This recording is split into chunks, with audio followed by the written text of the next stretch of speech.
Evening Speed Gaming. Welcome to the final match of the round of 32 for the 2022 Link to the Past Randomizer Tournament.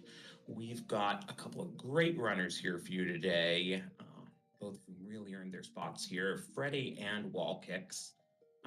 This is game three, winner take all, goes on to the next round to face some guy called Andy, I think.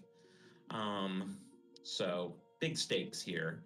I'm Drosy, and joining me on location from Sioux Falls, South Dakota, is my good buddy Will WC. How are you tonight?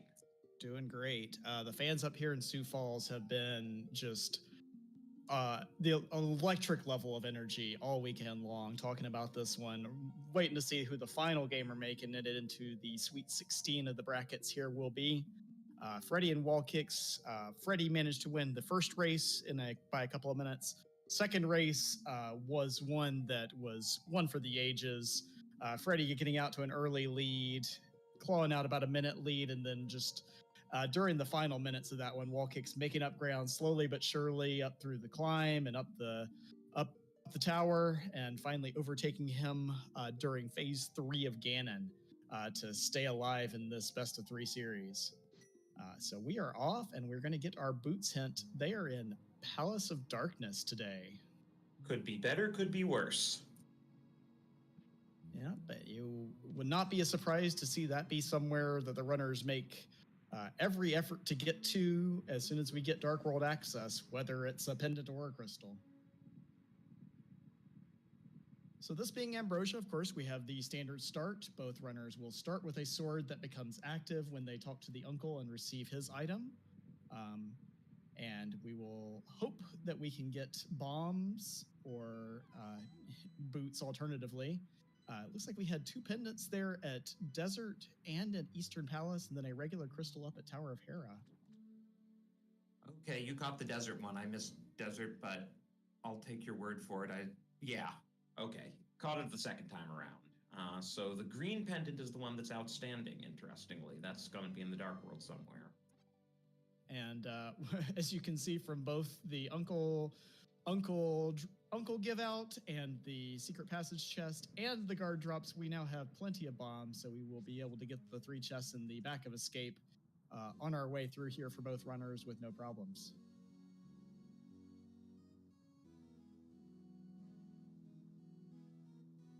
Always nice to get that out of the way early. In fact, we have quite a lot of bombs. Yeah, so 2 3-packs, and then we know that the guards are in the bomb packs, so with those and the snakes in the sewers also being in that same prize pack, I would be very surprised if we don't leave Escape with 10 arrows in all. Or 10 bombs, excuse me. I wonder why they call that the map chest, by the way.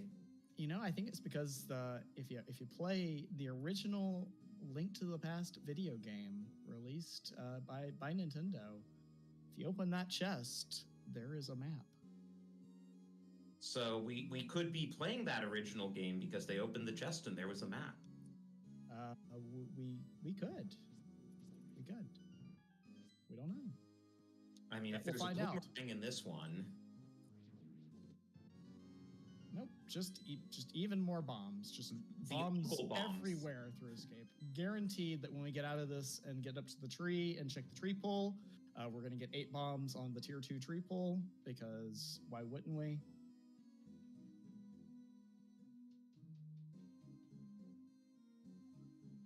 And Wall Kicks will be first down here into Zelda's basement cell. Yeah, as we learned in game 2, as you were saying, if this winds up being a battle of execution, Wall Kicks has a definite edge.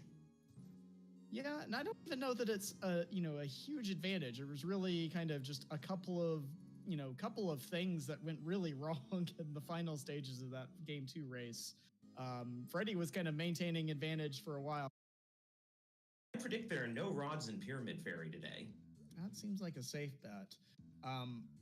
One kind of rule of thumb that I've heard that a lot of runners use, including me, is that if you have kind of crystals that, red crystals that might be obtained earlier in the game, you might, choose to put off like a Pyramid Catfish play. But if you have some like Turtle Rock that are usually deep in the logic, maybe getting over and doing Pyramid Catfish earlier is a safer play because you're less likely to be combining it with Pyramid Fairy in the end. I also realized Freddy either wasn't counting items in pod or forgot that Ambrosia means that the boss has to have an item because he went back to the vanilla big key chest to get the map.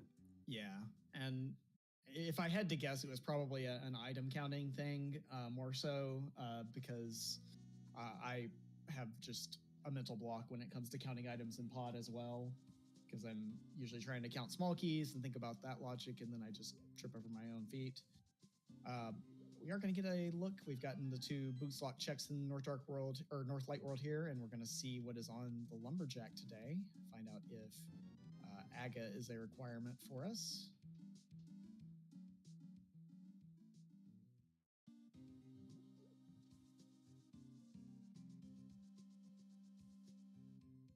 It's just a shield.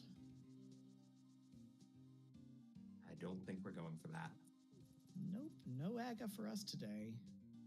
And now Freddy gonna head back into Lost Woods here. I think we're gonna see him come over and give us a ped check. So if you are the sort of person who enjoys pedestal or pedestal related things, this is your big moment to shine here.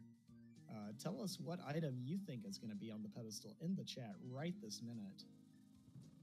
Ironically, we can't actually do finish desert because we don't have a fire source, so Thebes is the only pendant in logic, and we don't care.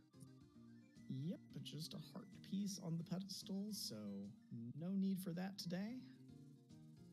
And now Freddy gonna head down here from the pedestal and go into the Dark World via the Village of Outcasts. This is frustrating. Wallkicks has mirror knowledge, but can't get it because he hasn't done Magic Bat. Freddy has the book to get the mirror, but he doesn't know about the mirror. Right. And Mushroom there at Ice Rod Cave for Wallkick, so that'll give him one more little fetch questy thing to do before going any further. And looks like he did set up a water walk, so we're going to see the flipper checks here from Wallkicks, even though he is just a little bit short of Zora money at this point. Freddy also, it's interesting that he's doing Skull Woods here when there is at most one item in the middle and front. Right. I know a lot of people, have very strong opinions about Skull Woods, the front of Skull Woods, and the value in checking it early. But we got a bow for Wallkicks over there at Waterfall Ferry. Yeah, so this is interesting. The boots and mitts are logically locked by the lamp, and the bow is logically locked by the flippers. Yeah, and Wallkick's going to take that water walk right back out and go into Ice Palace here. So that's some heads-up routing there to kind of combine a couple of those checks together. He can beat it, though I don't know why you'd want to do Fighter Sword Cold Stare if you can avoid it. He's got enough hearts, and you've got a hammer, which makes that fight, more doable. Maybe, you've got 3 items in here. Maybe you hit a sword. Maybe you hit a fire rod in here and makes the fight, closer to trivial. There's I don't hate this play. It's going to be a tougher, harder boss fight for sure. And there is our one item out of the front of Skull Woods. Okay, Freddy has clearly forgotten that Ambrosia means Moth has the other. Yeah, so it may take him, getting a couple of boss kills in before that finally sort of clicks for him here. We know that hook shot there is going to be the only item that he finds here. It's just going to be small key is map compass, big key for Freddy. Otherwise, here in the front of Skull Woods, and the same will be true for all of our dungeons. All of the bosses that we have in all of 10 of our dungeons will have will have an item. Speaking of items, did you see what Wallkick's got over there in the compass chest in Ice Palace? I missed it.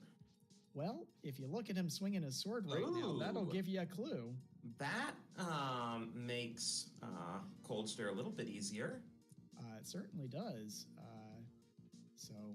Finding the Master Sword there. And there is another sword up there on the bumper ledge that we just have informational access to on Freddy's side.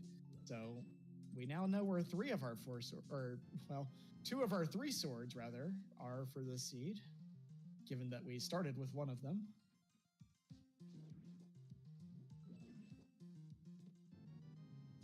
Yeah, I wonder though, just like, sorry, the mirror is really bugging me because Wallkicks has so many better things to do than Magic Bat from his perspective. And with the hook shot, Freddy's probably more likely to flute to 1 than to flute to 6 once he's done in this area. Yeah, I think that's very possible, especially with that hookshot find. There is the other bow in the front of Thieves Town, so wow. Boy, you could have made bank on this one if you had put off Pod just a skosh, but oh, there's the fire rod as well. So to go back to Skull Woods. Yeah, so there is that's a pair of items to start off your Pendant Thieves Town with, right? Yeah, and since Blind has to have one, like, I might have just failed after 2. I mean, maybe we'll get a third one here and be really... Nope, it's just the map. Yeah, map and vanilla big key. Yeah. I'm expecting at this point, thinking about that mirror, though, I think maybe there's a reasonable chance Wallkicks ends up actually getting to that book sooner than later. Because I think with mitts in hand, he's going to want to make his way over to Village of Outcasts. And, what better, if you're going to be fluting to 3, and unless you're trying to put off Magic Bat to do with the rest of Smith Chain with the mirror, it's tough not to think that he does, or, tough to think that he doesn't do it right before he, goes into the Dark World portal there.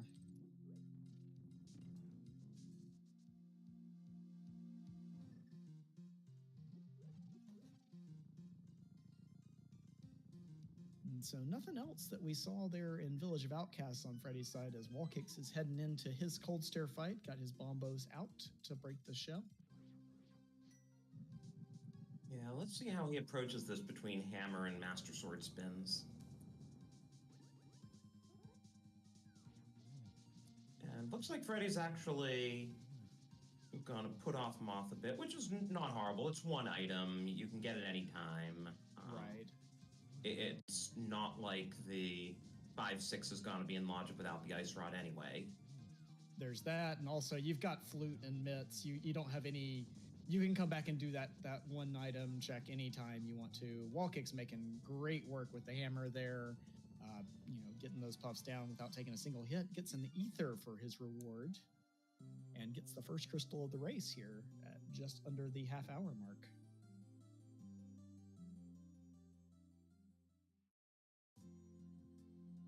We're going to get our first look here at Stumpy from Freddy here. And just a heart piece there. And that'll do it for his route. Not continuing on to Hype Cave. That's a little surprising. Yeah, I wonder if he... I wonder what he's got in mind here. I'm a little surprised he wouldn't continue that route on, but... Okay, we are going to get over here to Flute 6. Are we going... Oh, just... Freddy, really? Well, Wallkicks is going into the Dark World here, and he didn't get his book like I expected, so we're not getting that mirror for a little bit longer here. Really quick, but I think that was Bombos for Meyer? I did not catch it. I will let our tracker Awala Koala confirm that it is in fact Bombos. And nothing there in Meyer's shed for Freddy. Little does he know. Little does he know Freddy, that right there in the light world, he walked past an important item. You're not at all tempted? Got that flute out again. I bet we're going somewhere. We're going by another potion. All right. Wallkick's going to make his way in here, get his silver arrows, and get his fire rod out of the front of Thieves Town. Well, I guess Freddy can do Meyer. Oh, that's a point, yeah. As Wallkick's... Nope, but he's going to the mountain. Okay, well then. All right. I can't blame him from a density perspective here, but it's going to be still a while longer until we get that mirror knowledge, and that's going to be kind of kind of big for Freddy here if we see something important up here on Spectacle Rock or on Floating Island. Nothing there on Spectacle Rock, just 20 rupees and a heart container inside that I don't think we're going to get.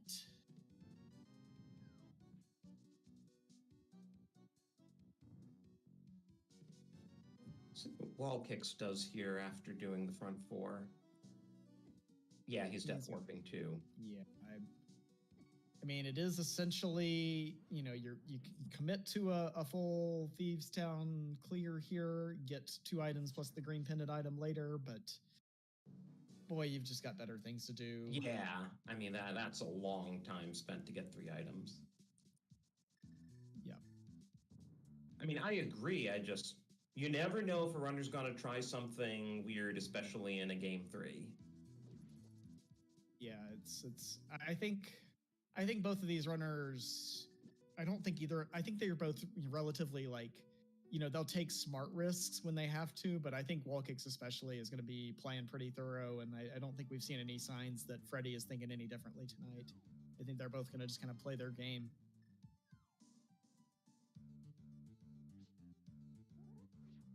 I didn't really see much of anything there in Paradox Cave, so that's 7 items that kind of came up a bust. Yeah, that was pretty junk. And Wall Kick's about to get his hook shot here out of the pot prison in Skull Woods.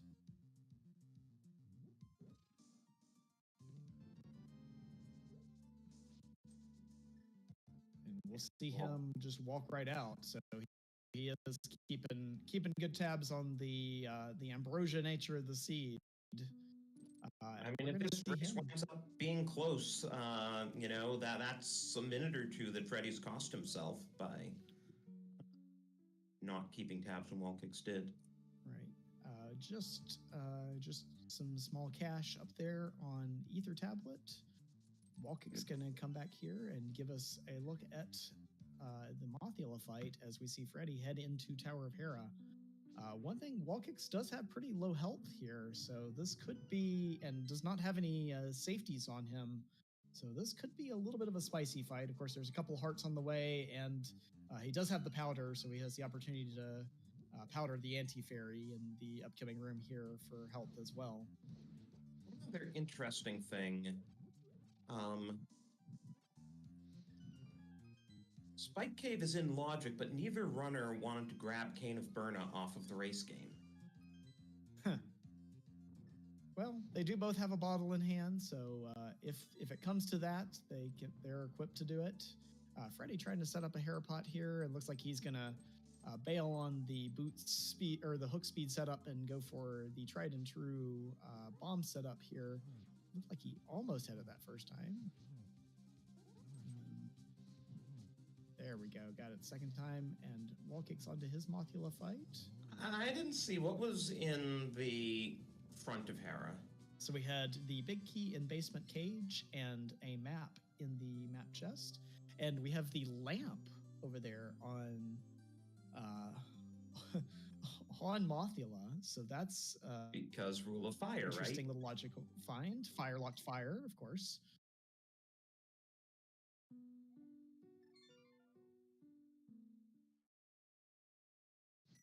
And yes, several people in chat pointing out the irony of the lamp being attracted to moths.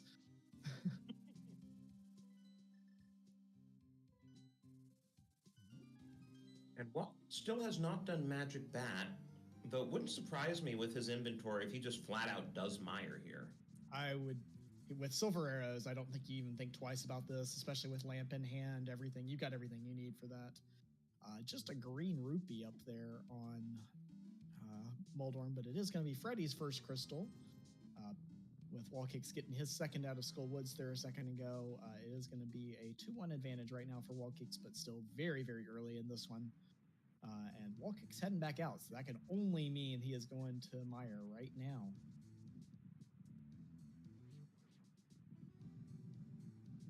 Freddy, meanwhile, going to head back across the mountain and pick up Spiral Cave into the Dark Death checks.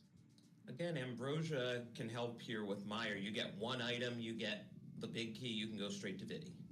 Yeah, and that's one place where I think you could see some time made up if Freddy, has any, doesn't kind of jog the memory on the Ambrosia item rules. Because if you get an early, item plus big key here in Mire, you can short circuit a lot of kind of slow, nasty checks in here. Yeah, so to recap, Wallkicks knows the mirror's on Desert Ledge but doesn't have the book to get there.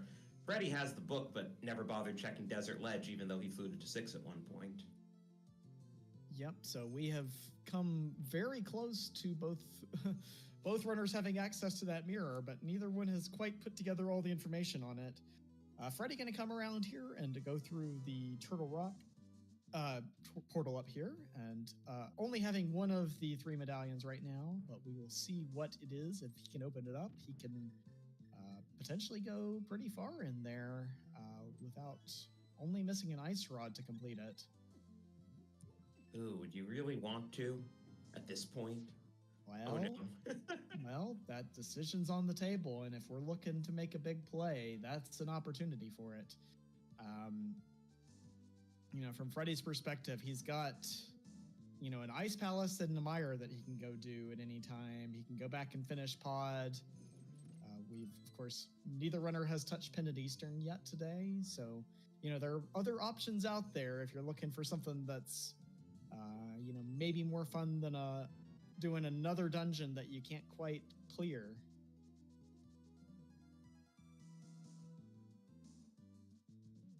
On the other hand, maybe we just find the ice rod, chilling out here in Hookshot Cave or Super Bunny Cave,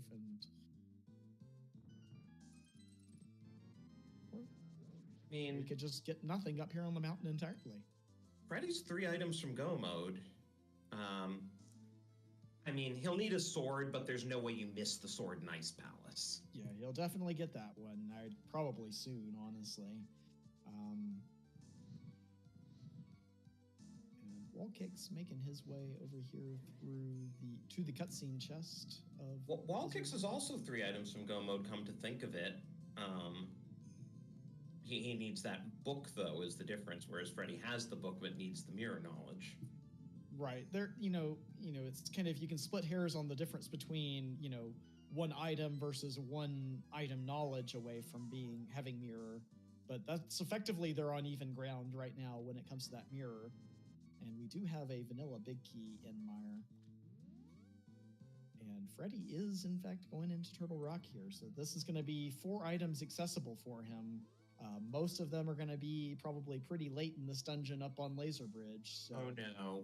I just realized if something's in Mimic Cave, that could be really bad.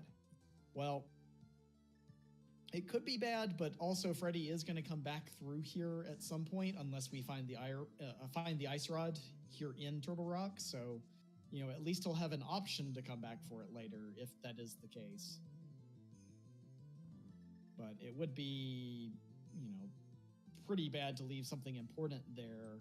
Certainly one of the pieces of Go mode, it would very much delay him getting to it. And if it's the ice rod, then of course that's about the worst that it could be. I guess the other really bad situation would be ice rods in TR and the flippers are in Mimic Cave. Yeah. The one thing though is I think Wallkicks is not going to be that far from going up to the mountain and looking for his book up there. Doesn't have a lot calling him back to the village, or, to either Kakariko or Village of Outcasts at this point. And, now that he has that hook shot in hand, has mitts, that mountain's got to be on his mind.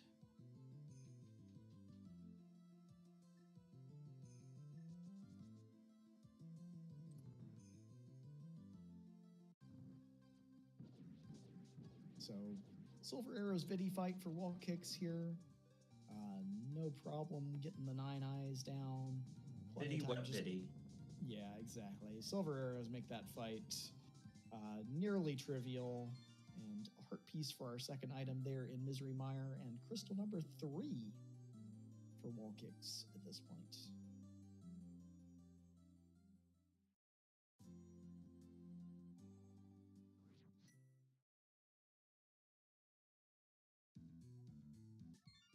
Meanwhile, I think we've had the somewhat rare 3 small keys plus 1 big key front of TR here, so But not going to being delay in go mode. delay the fun items for even longer here.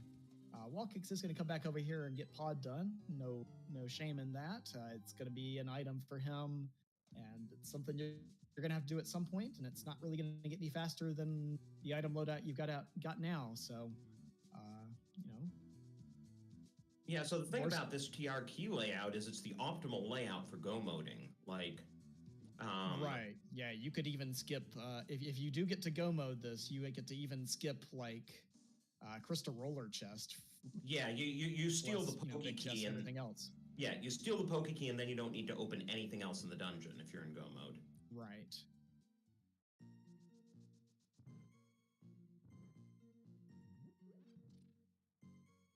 And pod's a reasonable play for Wally here. I mean, you have to do it sooner or later, and you know it'll give you an item. Right. Yeah, so you can't fault the play. You're not, I could see a world where if Eastern was a crystal, you might put this off to try and do it with a mirror, but with Eastern being a pendant, nah. We're not thinking that just yet. Our options have not gotten that bad. And Wallkicks has also gotten all the items out, so he knows that, there's nothing else he needs to find. He'll never touch right side. Right, yeah, so saving that key from doing the hammer jump there actually working out really nicely for him, and that he doesn't even have to go to right side for one of those small keys.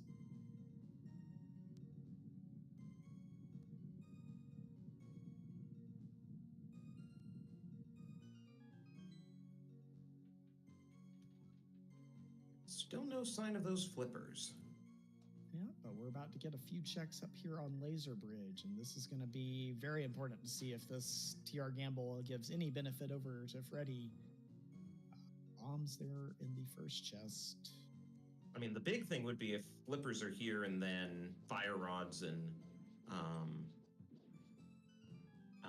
swamp. So this should be an item. And it is just a red potion. So really not any progression that we saw from the 20 plus checks that we cleared up on the mountain there for Freddy. Yeah, that is unfortunate. Not even a sword. Hype cave now, which we haven't seen at 45 minutes in. Yeah, that was, we kind of touched on earlier, a little bit of an interesting route to save quit from Stumpy with Hype Cave being available here, but I don't think we missed too much there for Freddy. And there's the Ice Rod. Oh, that's very unfortunate. Ice Rod on Helmasaur. Yeah, not only have the bosses had items, but some of them had some pretty good items. Yeah.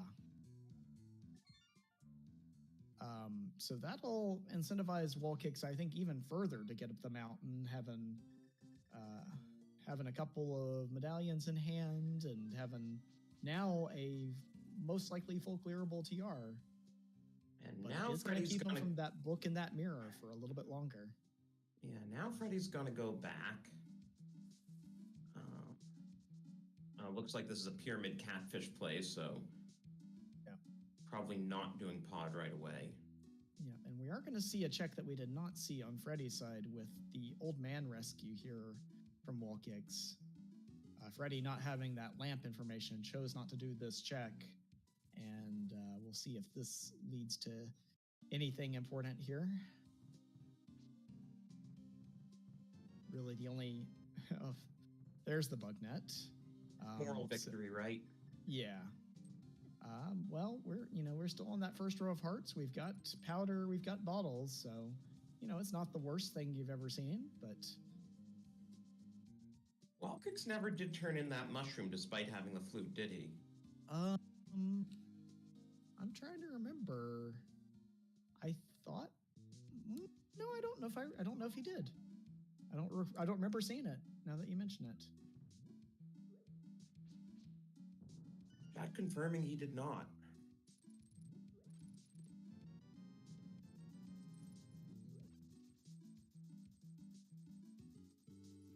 So, I wonder with two rods if Wall Kicks is going to do Turtle Rock while he's up here. And if he does, suddenly Flippers in Mimic Cave become a big out for Freddy. That is true, yeah. In that case, then he would probably have the advantage in getting to that. Freddy going to come down here, give us Ice Rod Cave, and get some of these checks done that we've seen on Wall Kicks' side. One other thing that might be in play here with the Mountain, with Wall Kicks being able to clear TR, he will finish up and be back at the entrance of TR, of course, which will set him up for a Spike Cave check that we did not get to see from Freddy. So that will be a potential, I think, a little bit of an out for, not an out since he's kind of in the lead in item knowledge right now, but, a bit of an advantage for Wall Kicks if we get, Flippers there, because that could be a bit until Freddy actually gets over to that for sure. I was thinking Freddy was trying to save his water walk, but no, he just forgot to activate it. Yeah, I think you have to jump down off the ledge there to actually activate it after it's been armed. And so he'll get his silvers. He will get his silvers, and I think he will continue a little more likely having a lot more cash to continue up to Zora and give us our first look at those checks. Boy, if we get Flippers on Zora, that would be a thing. TM. Yeah, quite isolated by Wall Kicks at this point.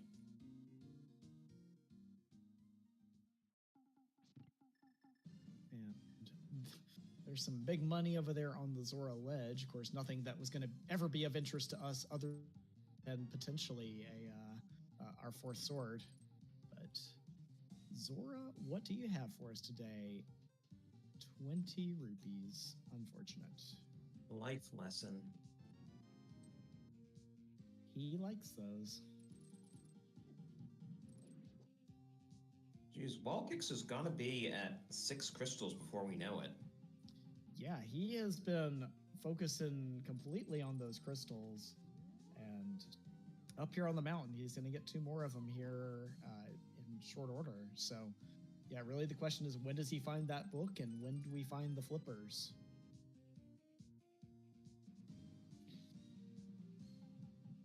And we have our mushroom question answered to the tune of 5 rupees.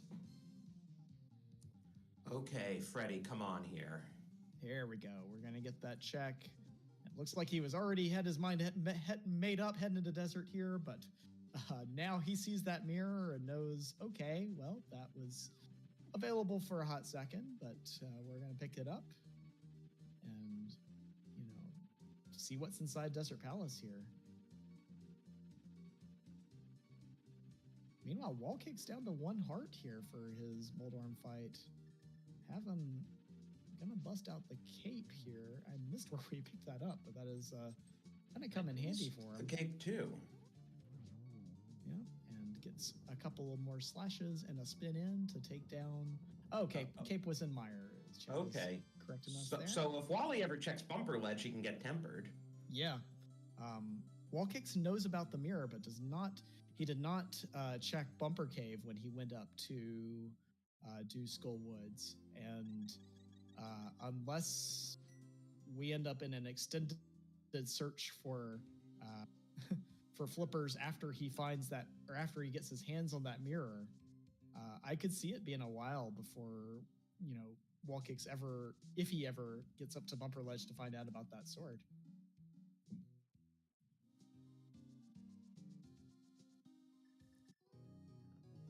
Yes, the big chest will have our 1 item that isn't on Landmo. Yep, and we're going to see Spike Cave here for the first time on Wall Kicks this side.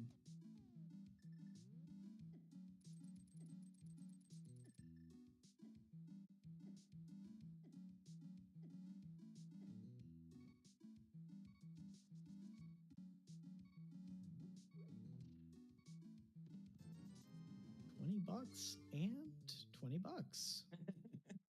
What do you know? Like the most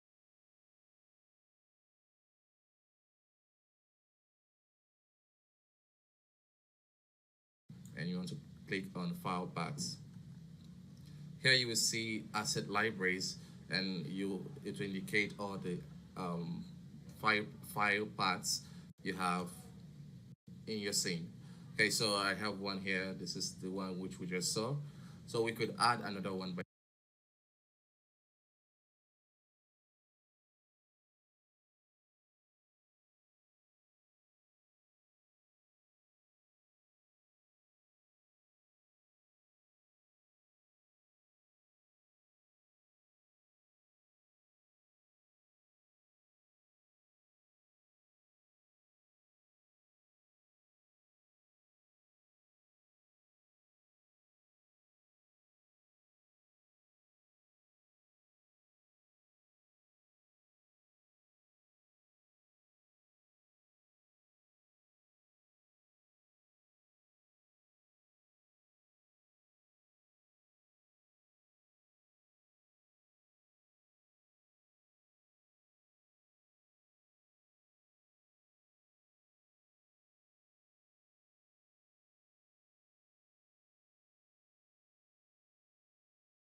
hitting the plus button, and it allows you to locate where your blend files are or create a new file path for your blend files.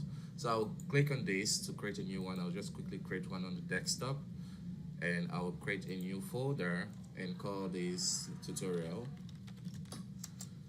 Okay, so this is going to be the folder where I'm going to store all those assets.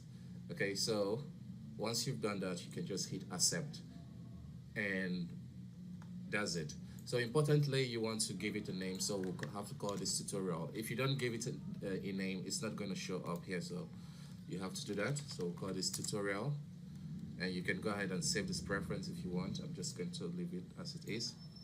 So now we can access the tutorial folder. So how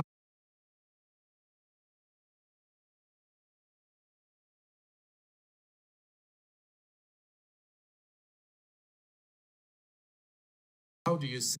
And you can go ahead and save this preference if you want. I'm just going to leave it as it is. So now we can access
the tutorial folder.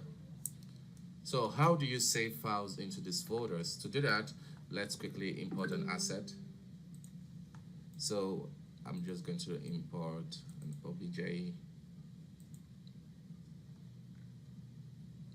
props. Let's see.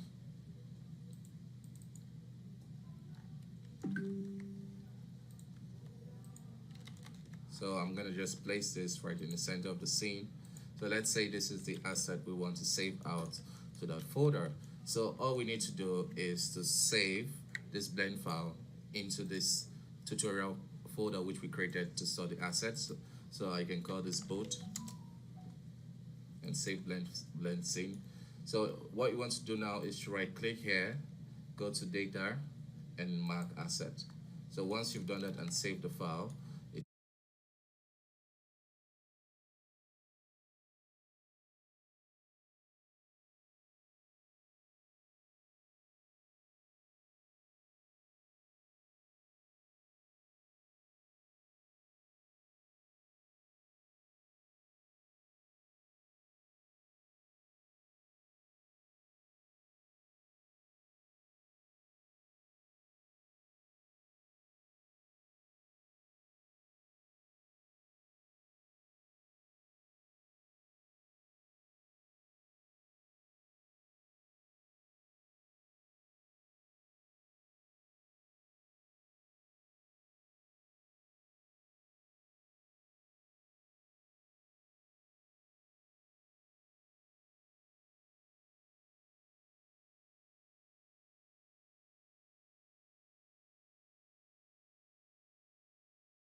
it should be saved there and you have an asset now. So if you want to add multiple objects, so let's say this is the boot one, let's add another asset for shoes. Let's do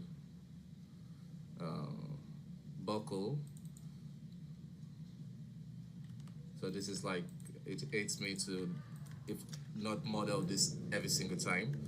So I have this and I will just mark this as an asset.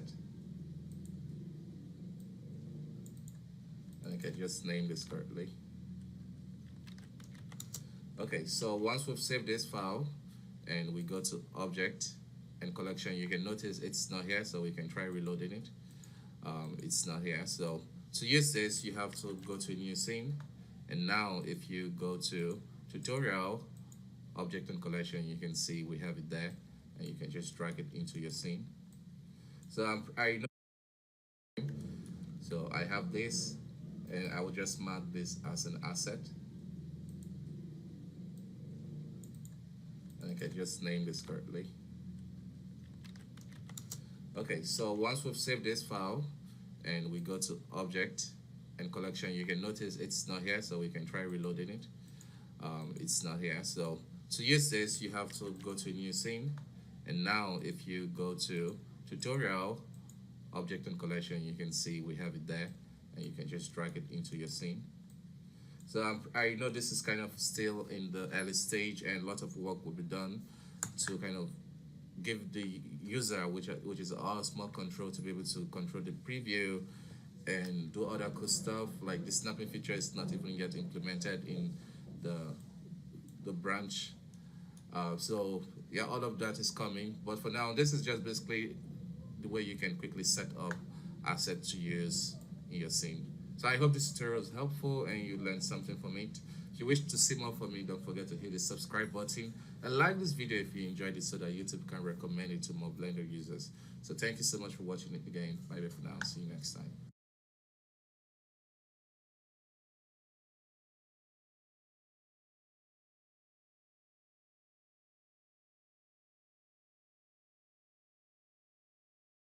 Most common item in the item pool.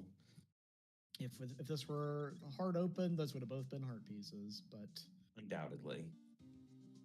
Freddy gonna come down here, get his mirror, and then have a decision to make on whether he's gonna go get that second item off of Landmo here in Pendant Desert, or if he is gonna take that and immediately get to work on. Oh no! Hey. No. Hook speed no. gone awry. Who amongst us? That's just such a feels bad moment. And if you haven't had it happen to you, I promise you it's coming someday. But, you know, just an extra jaunt through Desert Palace here never feels good. Meanwhile, Wallkicks making his way over to activate his TR portal, gonna open it up with his Bombless Medallion, and we'll see if he chooses to head straight in there or if he decides to do some of the other overworld checks first. But Freddy setting up the straight line dash here, gets the mirror this time, no issues. Couple of slashes there to share how he's feeling. And yeah, this is the Meyer play. We will see Checkerboard Cave presumably as part of this. Yeah, and I imagine whenever Wallkicks does pick up that mirror, if he's still looking for stuff, that'll be one of the first checks that he does. But you know, Freddy gonna go into Meyer here first, get his 2 items down. Of course, he has silver arrows, so you know, even though he has the fighter sword disadvantage, not going to be a real big issue for him versus Wallkicks clear of this dungeon either. And by the way, this is my favorite track from the Ace Attorney MSU. It's just so catchy. There's a lot of good catchy ones, and Freddy using the Final Fantasy VIII MSU, as he is often known to do, is an excellent pack as well. One of my favorites. Yes, Freddy is actually quite the Final Fantasy player. He was runner-up in the Final Fantasy V Rando tournament this year. And I believe he also has some background, I want to say, in Final Fantasy XII speedrunning, where he is a pretty well-known member of the community there. So he is a multi-talented gamer, to be sure, as is Wallkicks as well, if you've ever seen him excel at Wind Waker Rando. I didn't even know he was a Wind Waker player. He's been known to dabble.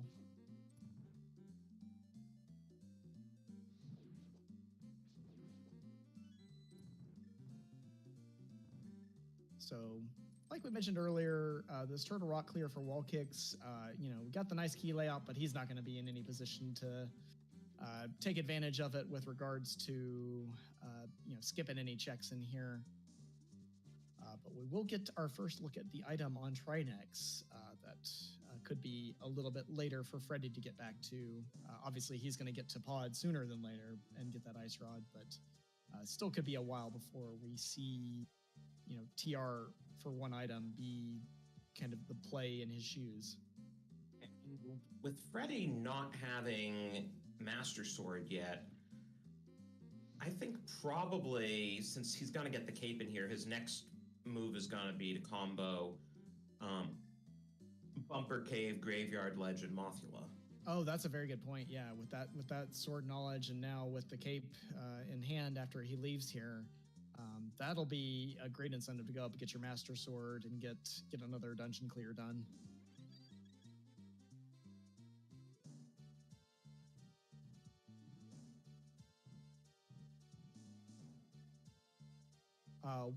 Get the question in chat. What happened to Freddy? And I wouldn't say anything really happened to him. He made kind of more of a choice to focus on overworld density with some of his checks, whereas Wallkicks has routed in such a way that he's been kind of always in clearing dungeons. There's been a little bit of an advantage for Wallkicks in that he has saved time in a couple of dungeons by remembering the item on the boss rule for Ambrosia.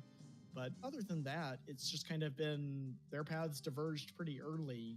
And then, you know, now the question is going to be, you know, where does Wallkicks go with some of the kind of scatter checks that he has left versus Freddy, who's going to be probably in dungeon clearing mode for a good while here. And he's going to pick up his Ice Rod as well on the way. And it's just going to be a question of, you know, really kind of where are those flippers? That's the big question that looms large here.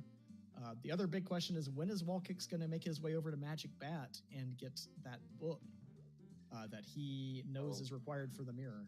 I just realized, once again, Freddy still hasn't figured out about Ambrosia. Yeah, because as soon as he got that cape, he already had the big key. He should have gone straight to Biddy. Yeah, so, you know, and I'm sure that's just a you know, in the moment, you know, one of the things with this tournament is that you find out the mode that you are playing 5 minutes before you race. And so that does not give you a lot of time to kind of, necessarily game plan and remember, all of your kind of routing tips and tricks for each mode and kind of the differences that each of them have. Like, only one mode would you really want to track compasses, but you have to remember if you're playing that one mode that is important information. So similar things like that exist, and the Ambrosia rule is definitely one of those that has tripped up many a runner in this tournament. But it's not, certainly a death knell by any stretch. It's just going to be a few extra checks and hopefully nothing that is too inefficient or swings the race.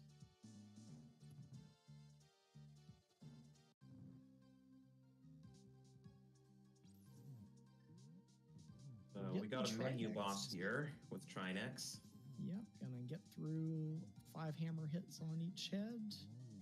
Nicely done there on the fire head. Yeah, ice, since the initial fire rod hit actually damages it, you can often get away with just like fire rod hits and master sword slashes. Yep, and that's exactly what Wall Kicks chose to do, not even switching back to the hammer there for the ice head. Taking it down and just is going to switch back to the hammer here, which helps a lot, and making very nice work of that phase 2 as Freddy making nice work of his phase 1 on Moldworm, or on Vitreous rather, and we're going to see simultaneous crystal grabs from our 2 runners here. Or junk items. For junk items. That is number 6 for Wall Kicks and number 2 for Freddy. But again, we talked about that disparity earlier. Freddy is going to be, I think, much more incentivized to kind of be focusing on dungeons. Ice Palace has been looming for him for a while. He's got Pod that he can go back and clear at any time here. Skull Woods that is just a very quick trip to the boss. Turtle Rock is going to be the little bit lengthier one to get back to because he is going to have to go through the whole dungeon there. But, it all kind of comes down to when does Wall Kicks find that book and when do we find the flippers? And the answer is not going to be in Checkerboard Cave, but it could be in Agena. Actually, we saw this early from Wall Kicks because that was when he got the information, right? On Mirror. I don't remember what we... Yeah. I think it was just sure junk. Okay.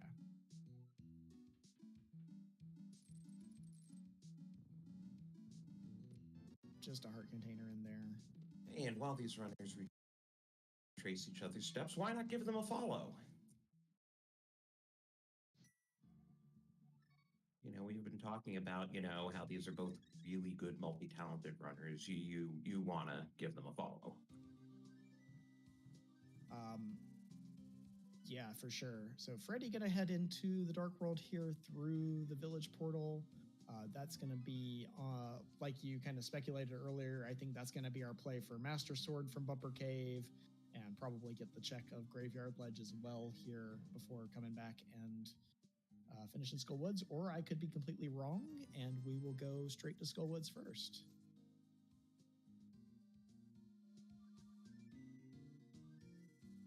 Or I could be wrong twice, and we could just be shortcutting through Skull Woods to get over to the thing that I said originally. Interesting route. I can see wanting talking now. The Master Sword for Moth.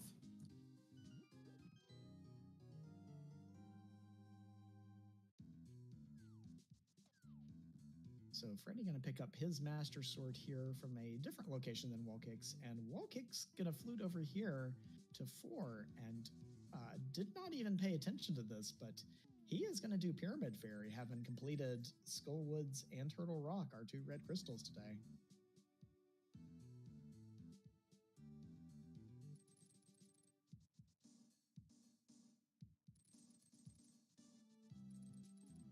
Freddy, now equipped with a blue sword, is going to head over here, and we're going to see Graveyard Ledge from him.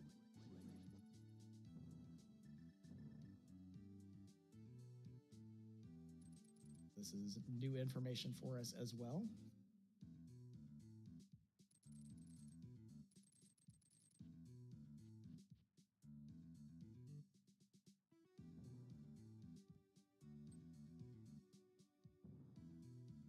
are new checks from our runners here. Either of these going to be flippers. That is a no for Graveyard Ledge and for Pyramid Fairy. But no, we get a completely useless Quake Medallion. And Wildkicks did not want to follow that up to Catfish. I'm a little bit surprised there. Well, he did it earlier. He did, he? The Pyramid Catfish route. Oh, I remember him doing Pyramid. I didn't when he came into Dark World. Okay. Yeah, I remembered the Pyramid check. I didn't remember Catfish. Yep. So now we're going to see Wildkicks head back into Dark World here. I think this is going to be Stumpy Dig Game, because I think that's all that he has left to do in this direction right now without the mirror. And we're going to see Freddy head back here for Mothula. Well, then he may well pick up the Smith. That's true. So if he picks up the Smith after doing Dig Game here... Alternatively, back of Thieves Town. That's what I was about to say. Yeah, the other route there, the other option there is that you could be thinking about those two items in the back of Thieves Town and that green pendant. Wallkicks also does not know anything about the pedestal yet, and he knows that two of the three pendants rather are completable, and he knows that that book will unlock the third for him. So, that could be, maybe something that factors into his decision making. We've seen him stay away from pendants so far, other than just the early dip into Thieves. But, it'll be interesting to see what he chooses.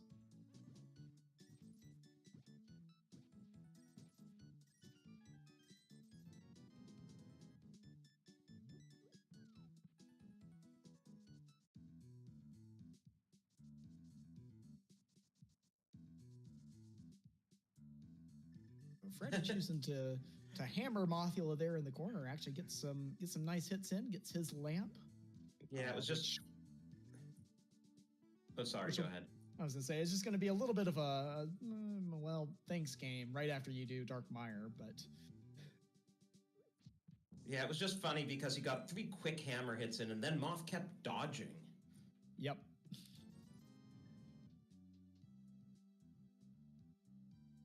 And so that's Crystal 3 for Freddy. Gonna see the flute come out here.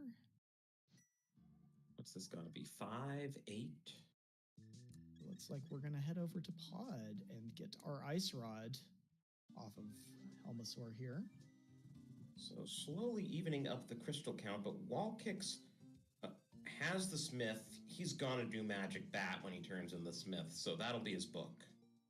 And so that's that'll big. be book and mirror for him. And then the question will be, where do the flippers show up? And it needs to be somewhere that Freddy, I think, can get to kind of significantly earlier than Wallkicks, and I'm not sure there are a lot of such locations left for him. I mean, Mimic Cave would be the big one. Mimic Cave, I think, would be the biggest, clearest out for him, because he's more likely to make it up to TR on a return trip than Wallkicks would be, given that Freddy has to do it at some point for that crystal. And we still haven't seen stuff like Cave 45 or Bombos Tablet for mirror checks. Or Eastern Palace. Good thing Zelda Dasan isn't in this race. Yeah, Ether Tablet was checked by Freddy when he was up on the mountain, and it was just 20 rupees, I think.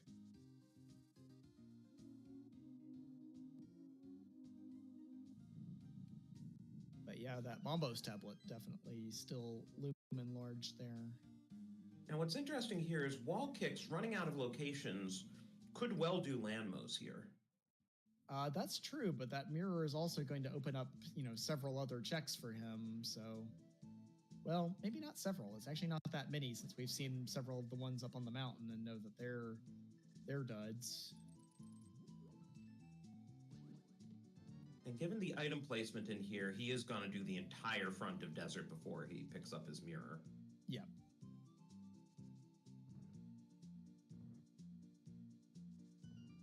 Meanwhile, Freddy at least getting to use that lamp for one of the fun dark rooms today. And slowly closing in on the crystal count. Now it'll be 6-4, which is a lot better than the 1 that I think it was at some point. Right. Now, one thing that's going to be interesting here, so Freddy's going to get his Ice Rod and be flippers for go mode. That's going to eliminate Ice Palace as a place that he needs to do checks, which is good for him in that he can save time, and bad for him in that it could lead to him missing that sword in Compass Chest.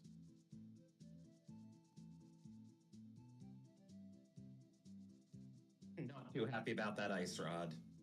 Yeah, no, you're never going to be real thrilled to see the Ice Rod show up after you've done an empty TR dip. And especially when it's in a place that's, on the way enough that your opponent very well could have grabbed it before getting into TR.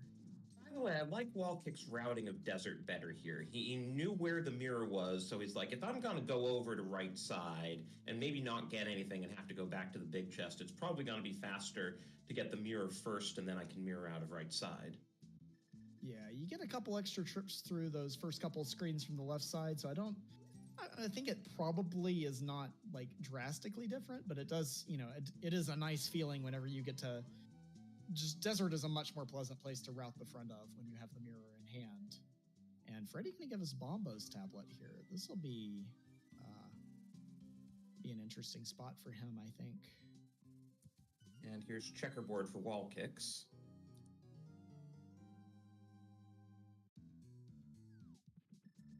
And yeah, unless he's planning to, hop back in his portal after Checkerboard Cave, we're not going to see Landmo here from Wallkicks, and just another 20 rupees on Bombo's tablet. Freddy going back. I wonder if this is Cave 45 and Smith Chain.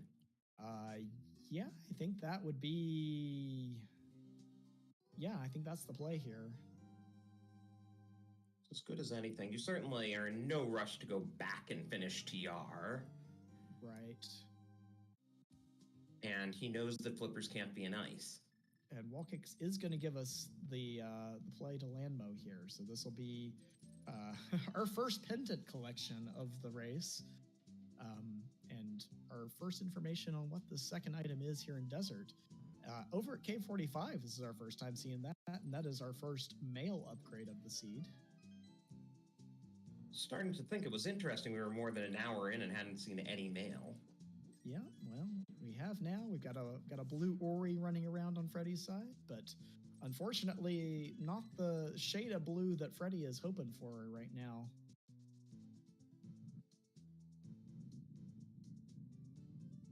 And so, yeah, this is going to be Smith Chain for Freddy, but we are going to see Purple Chest from him here, which was not... given the location of that book earlier, was not an easy cleanup check for Wallkicks earlier. I don't think we've seen Hammer Pegs yet either. We have not.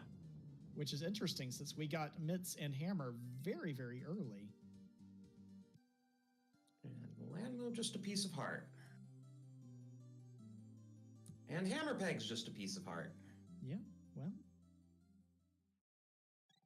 So we're going to see the Smith turned in here, but then probably Purple Chest from Freddy, which will be a new check for us. And where is Wallkicks heading off to? We are fluting to 3. Could this be another pendant? Could this be a ped check?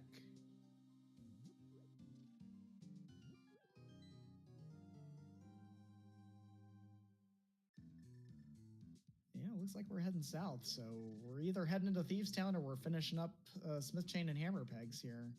Or we're coming up here to Bumper and gonna get Tempered Sword for Wallkicks. Oh, and it looks like Freddy might be thinking back of Thieves.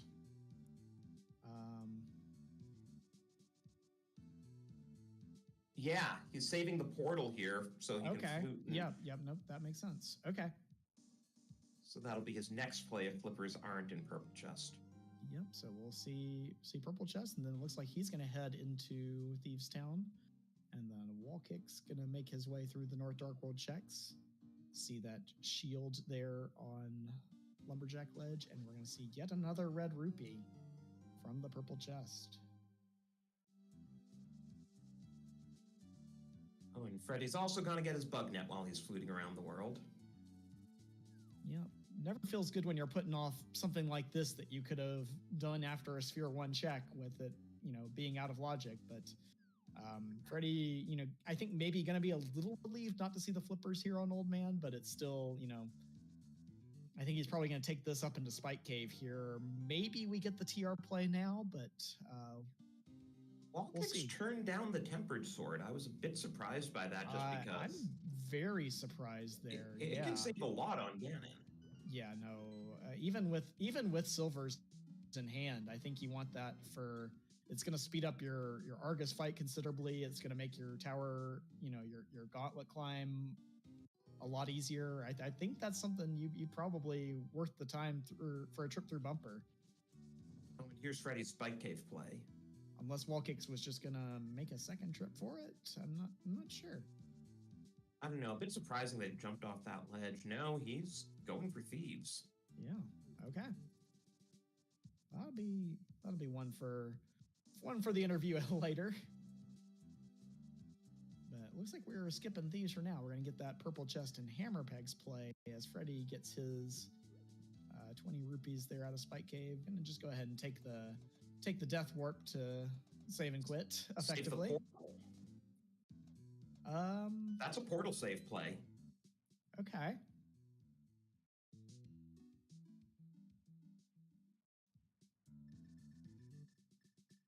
Okay, yeah. Makes sense. Yep. So yeah, now he's going to cash in that portal from earlier. There you go. Okay. Yeah, for those of you who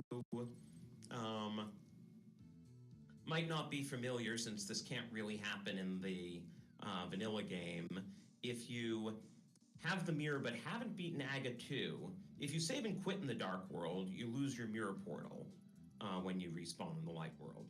But if you take a death in the Dark World, you retain your mirror portal when you respawn in the Light World.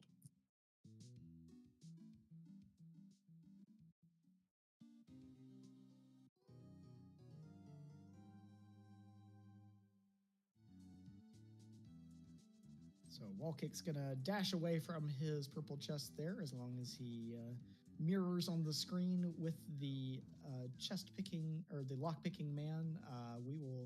He will still be able to turn it in magically, as Freddy is going to make his way to the Thieves Town attic here, and we'll get our first look at the back of Thieves.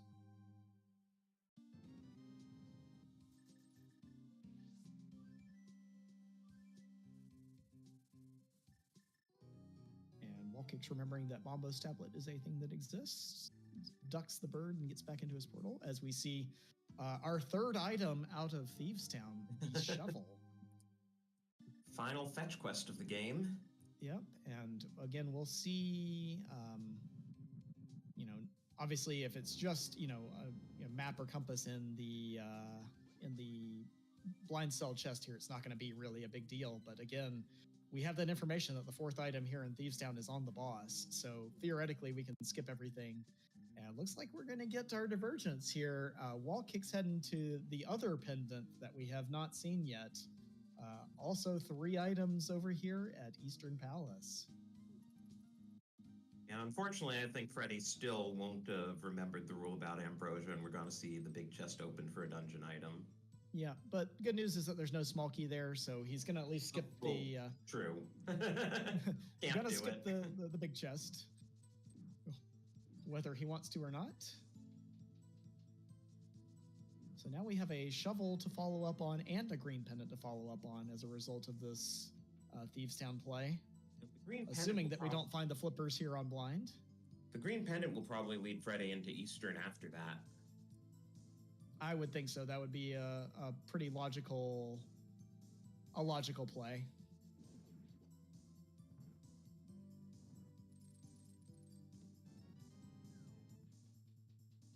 All the dungeon items up front in Eastern today.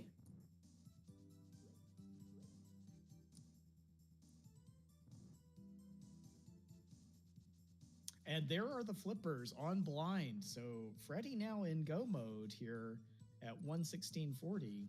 While Wall Kicks is now going to be going through Eastern Palace looking for those flippers, but not finding them here. So yeah, this is spicy. Freddy in go mode, but with a 2 crystal deficit. So can he make up those 2 crystals before Wall Kicks hits go mode?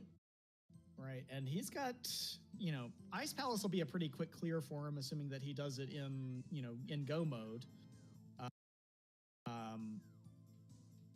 Swamp will be a reasonably quick clear, but Wall Kicks will have the exact same go mode Swamp. The difference and the difference in the time for the two runners right now is going to be how long does it take, Freddy to get all the way back through TR and complete it, versus how long does it take Wall Kicks to get over to Thieves Town and get through that dungeon and find the flippers. And I'm not sure what all Wall Kicks has left other than Mimic Cave at this point. So yeah, he's really done everything. Yeah, so I think Thieves Town is going to be easily the most appealing option to him. It's just going to be a question of how much time is that going to take for him to get through Thieves Town versus how much time is it going to take for Freddy to do the kind of difference here, which is an Ice Palace go mode clear and a trip back to Trinex and a kill there. And if Freddy happens to do some extra checks and picks up the Tempered Sword, that could also make a difference. Right. I expect him to do kind of the on-the-way checks here in Swamp and in Ice Palace, but I don't think, we'll see. We'll kind of get an idea from the Swamp play on how thorough versus how aggressive he's going to be, but I would be surprised to see him get that sword out of Pingator Room in Ice Palace. When P-Train versus Tato earlier today, they were both in go mode and Swamp, but didn't have silvers, and P-Train didn't even open the flooded chests. Tato did, and silvers were in there. Wow. Didn't make a difference in the end, but it was just interesting that P-Train was so go-moding it that he didn't even open the flooded chests. Right. We did see Freddy skip the map chest on the way in here, so that gives me an idea that again, that compass chest in Ice Palace probably, an equivalently slow check, if not even slower, probably going to be one that's on the skip list for Freddy. And big key and another red rupee there in the flooded chest room.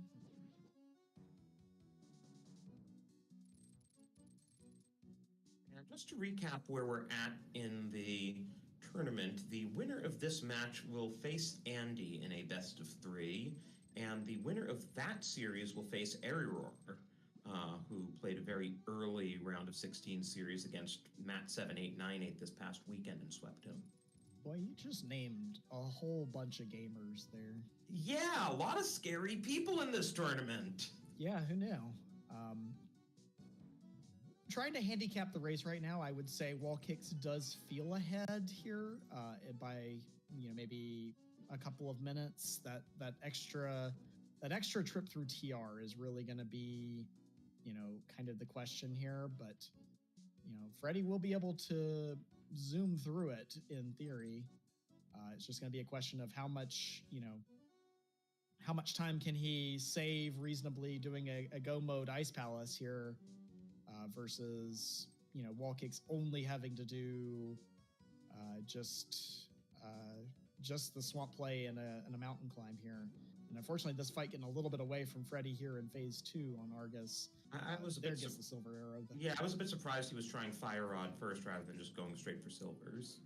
Yeah, I think a lot of people have comfort with that strat of kind of pinning him down on the wall there with either Fire Rod or Ice Rod and have their preferences. But if you have the timing, if you have a setup that works for you, that silver arrow is, in my opinion, the more reliable way to go. And Wall Kicks head into this blind fight, and if this top 32 gamer can survive this fight, he is going to get rewarded with his go mode flippers as well. And he'll still have his crystal advantage. He will. But it is impressive that it's narrowed from 6-1 to 6-5. Yeah, that was Freddy had a lot of kind of quick dungeons to do. He got the knowledge that Ice Palace was go modable for him very early, and Wallkick's gonna just save and quit out of there, not even wait for the cutscene and the refill from Blind. Gonna get on his way. We'll see here if Freddy chooses to open this first chest. Obviously, he does not know that it is going to be a sword for him, but we do. And if he does pick that up, that will be an interesting advantage for him. But nope, we're going to go in and right back out and make our way through this dungeon. And Freddy is, being in go mode here, going to go back and hit the switch here so that he doesn't have to hunt that big key. We were saying the same thing. Even though I think it was on the way in this case, but of course Freddy doesn't want that, that 1 in 6 chance of it being an iced tea or something stupid like that, and then you've spent longer go moding Ice Palace than you would have full clearing it. So yeah, but for the fact that Freddy's gonna have to go back through TR, this race would be pretty tight. Yeah, definitely. The go mode Ice Palace and the go mode Swamp are going to be pretty close in terms of how long they take here. And also, Freddy will have a little advantage on Cold Stir that Wallkicks didn't. He has Fire Rod. That is true. So yeah, we'll have a potential for a cleaner Cold Stir fight here.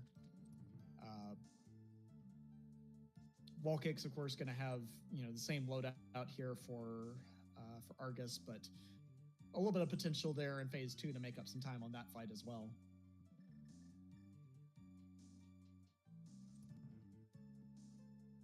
Again, puzzled he didn't pick up Tempered when he saw it. That's still an interesting decision to me, but we'll see. There's a very real possibility we just find another sword in GT on the way, and he looks like the smart one here, but wouldn't be the first time that he's made me look like a fool.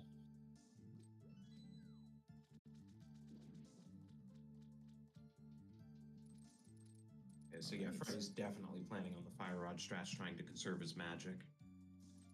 Yep, starting that Bombos animation and then switching over to Fire Rod. Gonna get that spin, get him up there into the left corner where you can get lots of splash damage, and then... Very nice. Very, very well done. Got lots of double hits in there, and a very quick fight for his very useless Ether Medallion. And that is... just like that, we're tied up at crystals, 6-6. Very briefly tied in the crystal count. Yep. Wallkicks, of course, just has a couple more rooms to run through here to get to his Argus fight, whereas Freddy is going to have many more rooms of Turtle Rock to run through and platform through, etc., to get to Trinex. So Wallkick's going to have a couple minutes advantage here into GT, but we're still, I think we're within the realm of routing, playing a role in this one, and. Freddy. Nice. Okay, good. Work on the dead rocks. Learned his lesson. Getting the triple hook shot there in to make sure that his path was not going to get blocked tonight. Nope, this one's too important. We're in a hurry here. And this is maybe the one moment of any where Wallkicks is going to really wish, think, man, it doesn't take that long to go through Bumper Cave. Why'd I leave that tempered sword there?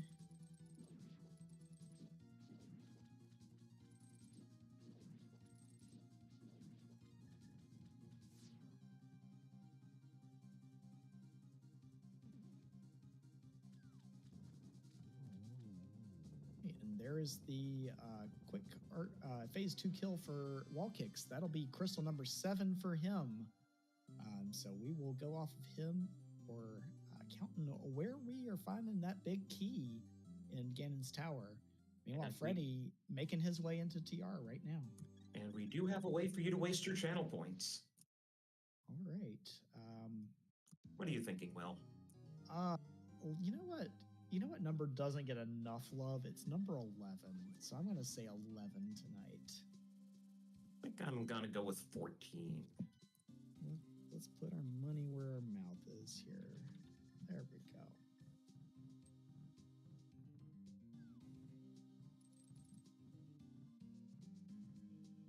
And then it'll turn out to be 1 or something like that. I've never been wrong before. Don't you dare suggest that now is going to be the first time. We had a race earlier today. The big key was in Hope Room, and one player decided to do the rando rush. Again, it didn't wind up making a difference in the race, but yeah, the GT routing is a real thing, and so even though Walkick is going to be in there a couple minutes ahead, this is not over by any stretch.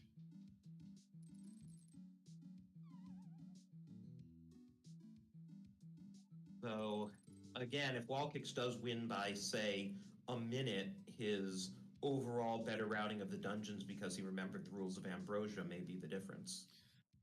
That would play a difference, but also, getting to single dip TR is going to loom real big. Oh, absolutely. Putting off that mountain for as long as he could there, and getting that ice rod off of Helmasaur, choosing to go back and clear that dungeon for one item, that really paid out for him big.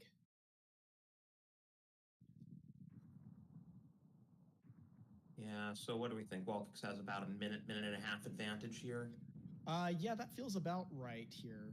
We'll see. He's going to get GT entry just a shade past 128 here. And so we'll be able to kind of compare when Freddie does his GT entrance and see exactly what the margin is. As he is walking into his Trinex fight right now. Wallkicks is going Hope Room first. First chest, Heart Container. Second chest, Compass. No small key has to go left. We will go left. Seeing very similar Trinex strats from Freddie to what Wallkicks did.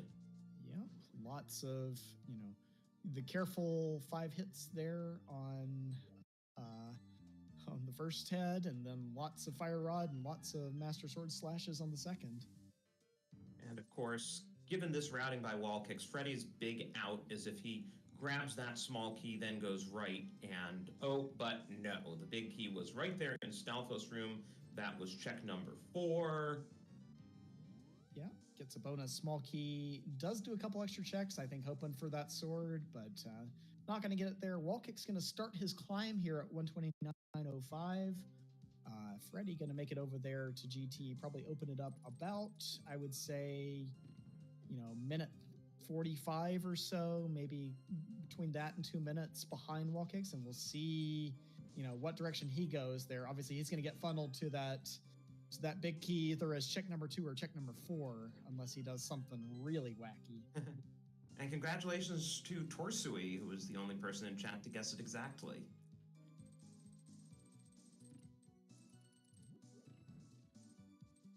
Wallkick starting his climb here. Freddie gonna be going in here at what? Almost exactly 2 minutes behind, it looks like.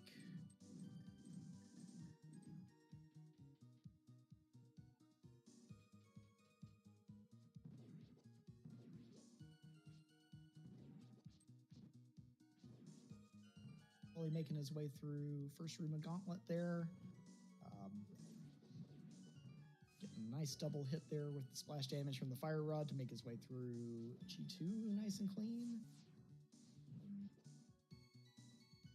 More good work from it there in the third room. And now taking advantage of the spikes.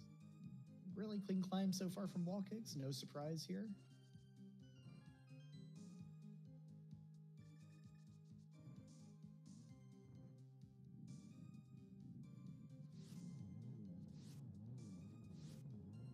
Nice one cycle Landmo as Freddie picks up his big key here.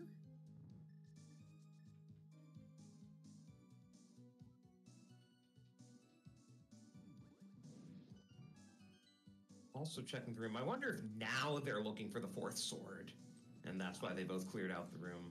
Yeah, I think they're definitely looking for that sword. Of course, Freddie doesn't know, for all he knows, there's 2 swords still lurking out there. Of course, he doesn't know that he ran past one of them in Ice Palace in go mode, but for Wallkicks, he's hoping that last sword's here to kind of be the quicker version of that bumper cave check that he didn't do.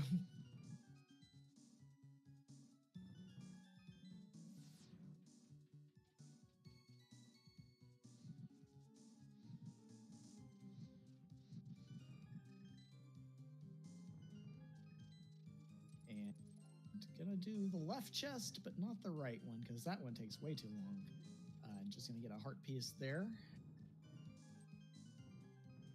Got his powder out for the anti-fairy here. I don't think that was an intentional check, but since we got knocked into the spot, we're gonna check it anyway. Will he check Moldorm's last possession? Ooh! That's another way Freddy can catch up. Yeah, just a few thousand Moldorm falls. No, it's not 1,000. I mean, one big Ganon fall could do it, you know. Yeah, Ganon fall much more punishing than the Moldorm fall, for sure. And with Master Sword, nothing is guaranteed. We did have this this very similar fight in Game 2 with both of the runners, and some execution differences there. Ended up kind of providing the margin or flipping the margin there at the end. And it looks like we're going to have another Master Sword Silverless fight for Ganon from both of these runners here. Yeah, if this lead holds, it'll be very interesting that, Freddy had a comfortable win in Game 1, and then Wall Kicks will have one extremely narrow win and one fairly narrow win. Yeah. Of course, he still has to execute his way through both an Agatu fight and a Ganon fight here, as Freddy is already up to torches. Oh, actually, Freddy's Game 1 win was a lot closer than I thought. He only won that by a minute 23. I had misremembered it as being more comfortable. Yeah, I thought that one was a relatively close one, but this is pretty good Agatu fight for Wally here. Looks like he's going to get the 4 cycle, and Freddy is going to make his way up here. We'll see if he is going to check this other chest over here for an extra heart container, but no tempered sword for Freddy either.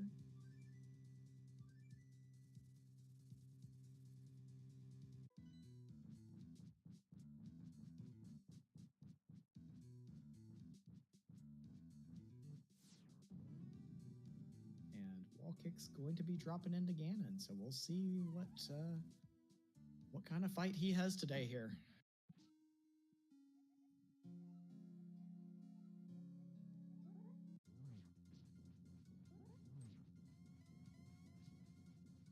Of course, we have to do Master Sword spins here. We have to do 12 of them in phase 1, 12 in phase 2, 4 in phase 3, and then we will need to do a couple at least in phase 4 to stun him and then hit him with silver arrows, which we are well stocked for both runners. And Wall Kicks either doesn't know or doesn't want to use the Samaria strats that prevent your recoil and allow you to get in more hits per cycle. Yeah, it is not an easy strat to pull off, and if you haven't practiced it, it's certainly not one you want to be doing on the fly here. Certainly not. Yeah, making good use of the cape here to get spins in here at some of these kind of not so lovely patterns that we're getting from Aga for this fight. It does have that blue mail, and we're going to see him busted out here. So no worries about the low health here, but Freddy already threw Aga too, so we are going to see both runners here in Ganon together. Okay, so they both got a 4-cycle Agatu, so neither of them changed the lead in that. Right. But yeah, now we're at the point where you kind of mentioned it earlier, but a Ganon fall at this point would for certain change the lead of this race. Absolutely.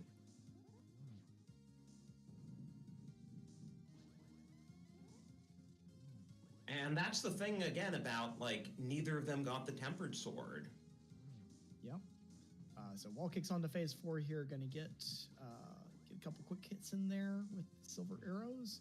Get him up in the top right, stick one in him here, bring him down to the bottom left position, and get the 4th silver arrow hit in on Ganon. Wall Kicks, once he crosses the bridge here, is going to be the winner of tonight's race, advance on to the round of 16, advance on to face Andy here. Freddy going to come up just a little bit short here, going to be eliminated from the tournament, but going to finish this one out as well. So get your GGs in chat for Wall Kicks.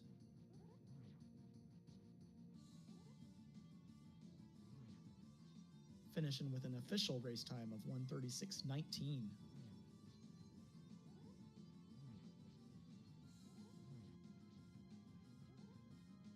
either way, it's also good to remember both of these runners, have definitely upped their game. I was looking in 2019, both of them got swept out of groups.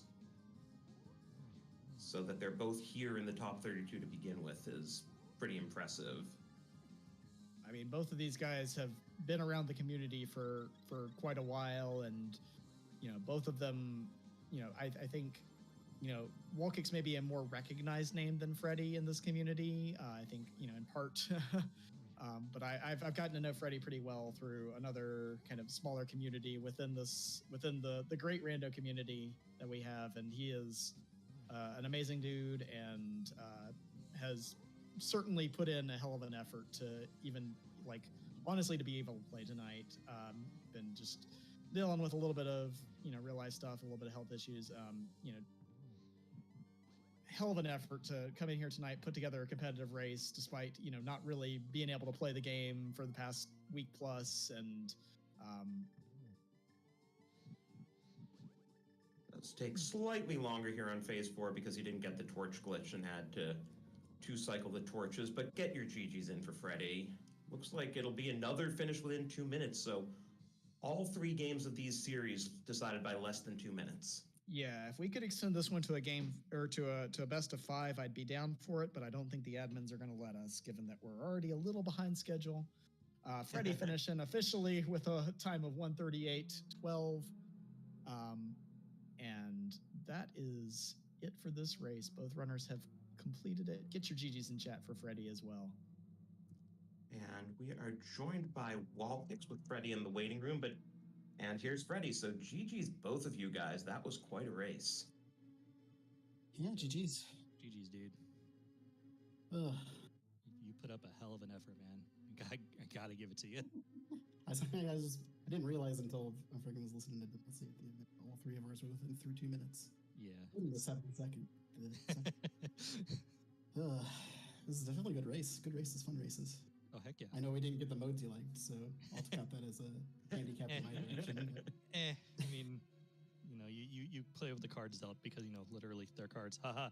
Okay. Got him.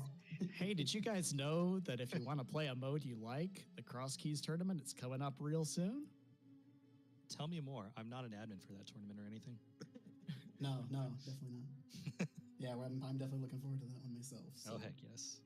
Getting a chance to heal up and get ready for that one, I'll take that instead of getting my butt stomped by Andy. But you can do it. You got this. I believe in myself. I got to get at least one keys mode, right? Like, my last 4 races have been all non-keys. I think I'm. If not, you guys can always bring back the Cross Keys spoiler grudge matches. I enjoyed those. He back beats in the day. me. He beats me. It's okay. Well, it's okay. He beats a lot of people, buddy. Oh, shoot, Andy's even here. But the seed was fine until I needed to find those effing flippers. Yeah, no, everything was on the way. Not that I found them on the way, since I did a lot of skipping around and doing things I shouldn't have, like not doing pod. Yeah.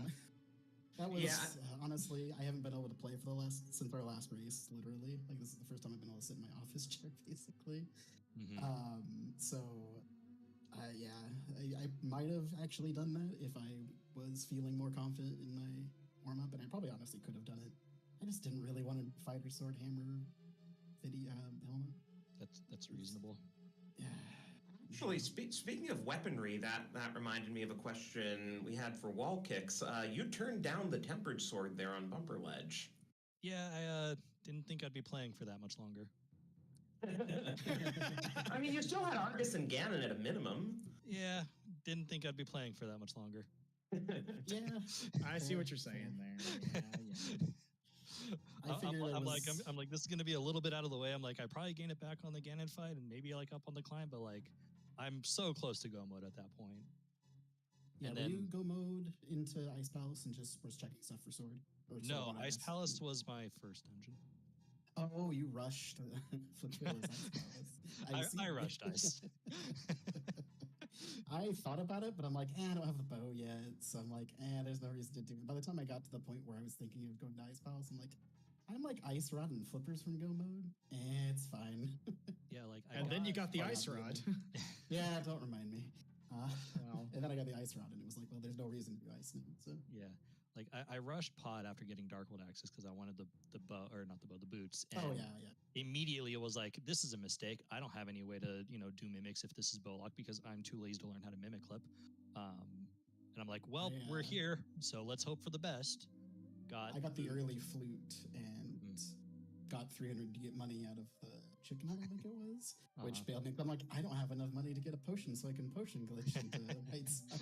So I sure hope that I get some money. And I get the 300. I'm like, okay, perfect. I can buy a bottle. Yeah, because there's a bottle. It was kind of funny for us having, being able to watch, because Freddy was a few seconds earlier into pod, but due to the routing, Freddy doing right side, doing a couple, doing the extra check on the big key chests for the map that.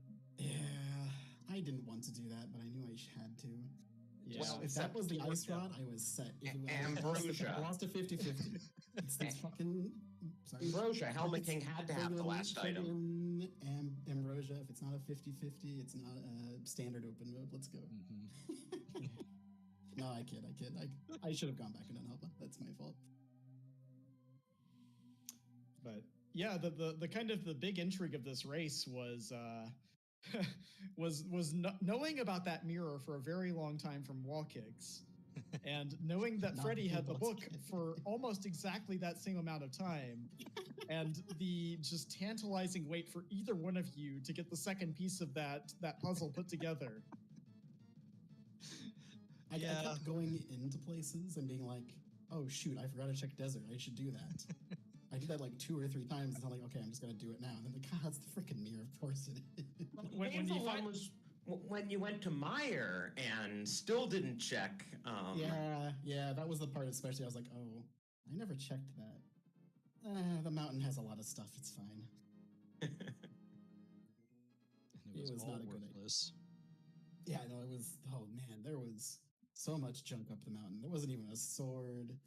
There's like no key items. Like it's crazy to think a God Ride of the Seed probably sub 110s this. Oh yeah, for sure.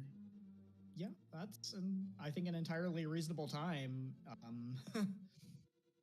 If you just say screw it to the mountain, you just 110 this, yeah, and then don't skip the back of Green Pendant Thieves Down. That too. I was gonna say if you don't get the boots hint, you maybe even get an even faster route on this one because you just single dip pod, but you still do it pretty early. Yeah. And I'm just realizing Thieves Town was so loaded because you guys got the fire rod and the bow out of the front. Mm-hmm. That was my silvers actually, but yeah, and that's why I left. I'm like, I had 2 really good items. I'm like, all right, cool. Don't need anything else. Like half of our items were just sitting in Thieves Town and pod, yeah. Mm-hmm. There's ice rod, boots, and mitts in pod, and then fire rod, hook, and flippers in Thieves Town. It's crazy. Hook was Skullwoods, but nearby. Oh right, hook was Skullwoods, yeah. Yeah, definitely some clusters on the items in this one, and the entirety of Death Mountain being garbage, and watching both of you guys full clear it was just like, well, okay. We sure did. Yeah. There's a lot of items on bosses too, wasn't there? Oh yeah, that was also a thing. That's Ambrosia. It has to be. Oh right, it's Ambrosia. Ready, please. The big key chest. This is what happens if I don't play for a week and a half. Or the extra chests. I haven't been watching anything. The extra chests in Meyer too. Like Wallkick's got the cape. Okay, that's one item. Go straight to Vinny. You got the cape, and they're still right side. Okay, You have a very there have been a million. I have a really good excuse. You're just gonna have to trust me. Yeah. No, we understand. It was just kind of funny to see. The 1.5 million times that I played an Ambrosia Seed and done the same thing, and I didn't have a week and a half break of like not even like looking at the game to remind me. I think we can allow a little bit of grace in this circumstance. Yeah, I remembered it the other few times I played this tournament. I just forgot this time. Yeah, GG's, dude. Heck of a tournament, man. Yeah, so kind of wrapping things up here. Freddie, obviously, this is the end of the road for you in this tournament. Top 32 run. Drossi did the homework earlier. This matches your deepest run in a tournament, going all the way back to the a big old 512 boy 2018 tournament. Kind of something's up for us. How's this run been for you? How you feeling? What's up? What's next for you?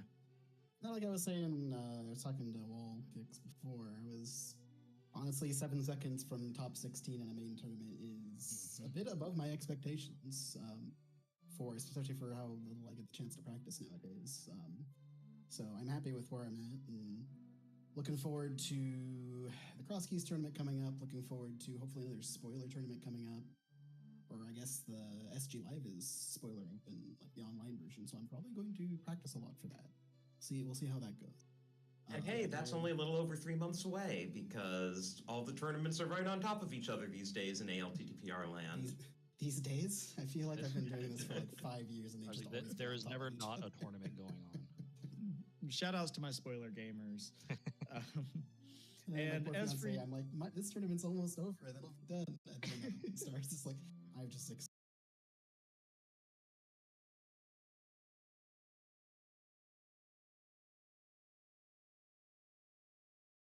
Today's episode is sponsored by HelloFresh. I recently had the chance to try HelloFresh, and it's become my favorite meal delivery service.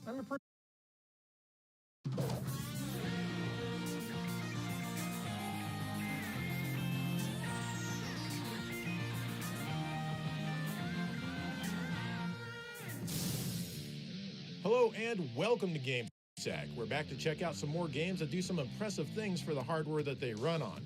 And by we, I mean you and I together. They're not, the royal we. Speaking of royalty, the Queen died today, this very day that I'm recording right here. And that should give you an indication of how far ahead I shoot these episodes, as I'm sure that's ancient news by now. But the Queen would have loved this episode, most of which was made while she was still alive. The 16-bit era was her favorite, so let's start out with something from back then.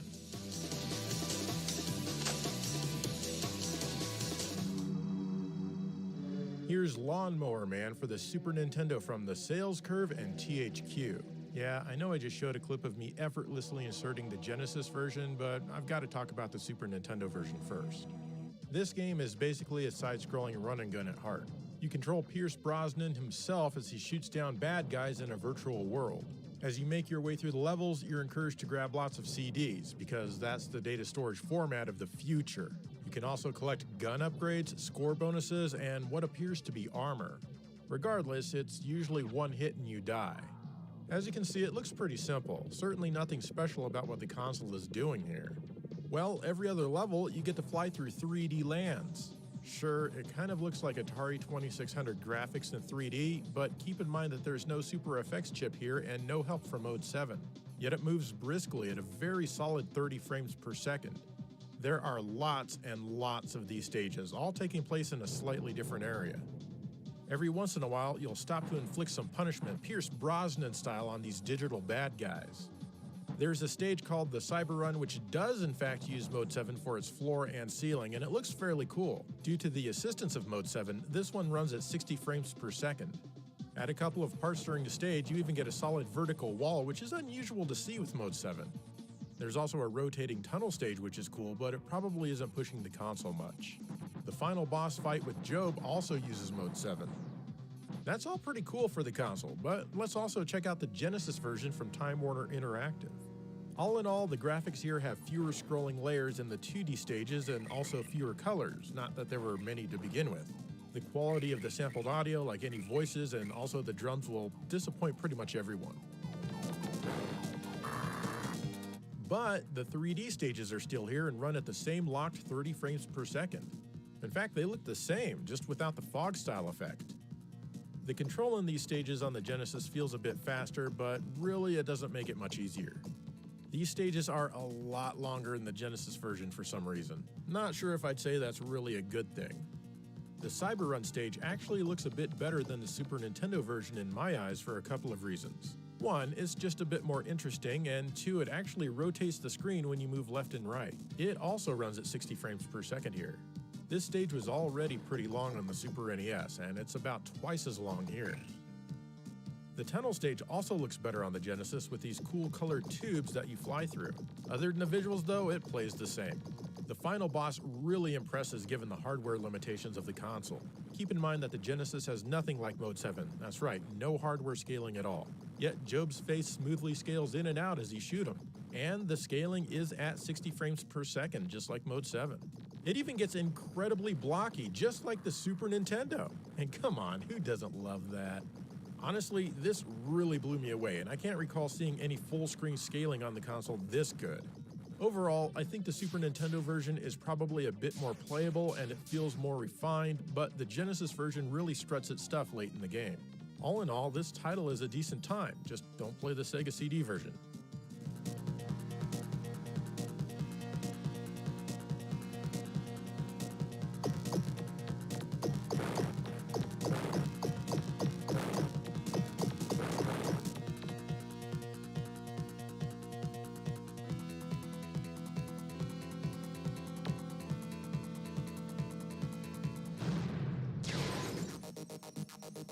Wipeout was one of the earlier games on the PlayStation in 1995. This future combat racer from Psygnosis was pretty impressive in its time. It ran at a smooth 30 frames per second, which some people these days would deem unplayable. Oh well, their loss, I guess. There is quite a bit of pop-up involving the not-so-distant imagery, but this was all acceptable back then. It didn't stop anyone from enjoying this one.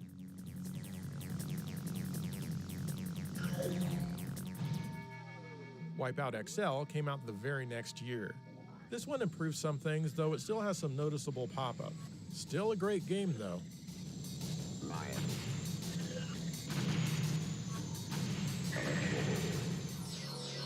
It wouldn't be until 3 years later when we finally got Wipeout 3. Yeah, this is the title screen. I mean, it even tells you that it's the title screen on the title screen, so there can be no confusion. It's much better than other title screens like the original Wipeout. Is this the title screen? Wait, no, maybe this one is the title screen. Which one is the title screen? I can't tell. Someone help me! Wipeout 3 makes sure your brain cells aren't too stressed out by making it clear in no uncertain terms. As a game, it's still pretty darn good. The frame rate retains the same 30 frames per second as the last two games. But what makes this one special is that the horizontal resolution has increased from 320 pixels wide to 512 pixels wide. That's 60% more pixels on screen, which is nothing to scoff at, especially given the hardware. Not only that, but almost all pop-up or draw-in has been eliminated or hidden, at least in the single-player mode. By 1999, nobody wanted that in their games anymore, so they did a great job of concealing it. Lastly, there's even a widescreen mode. This is slightly wider and slightly cropped on top and bottom compared to the normal 4x3 mode. And even with this enabled, it still runs at 30 frames per second. The music is pretty cool as well. Overall, this is a great game, and it's one of the very few games on the original PlayStation that has a true anamorphic widescreen mode, which is only made better by the increased resolution. Engaged. Energy drained.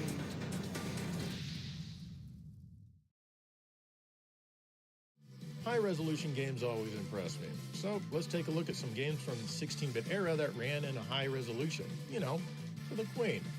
Damn, she loves 16-bit.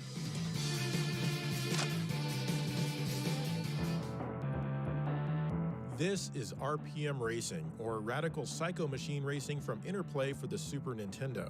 This, honestly, is a game that could appear not only in a Games That Push Hardware Limits episode like this one, but also a Games That Make the Console Look Weak episode. I mean, just look at it. This game really chugs, and it doesn't have much to look at. At a glance, you might think that the Super NES was the weakest thing around if this was the only thing you ever saw running on the machine. But why the hell is it in this episode? Well, if you look closer, you'll see that this game runs in a high-resolution interlaced mode.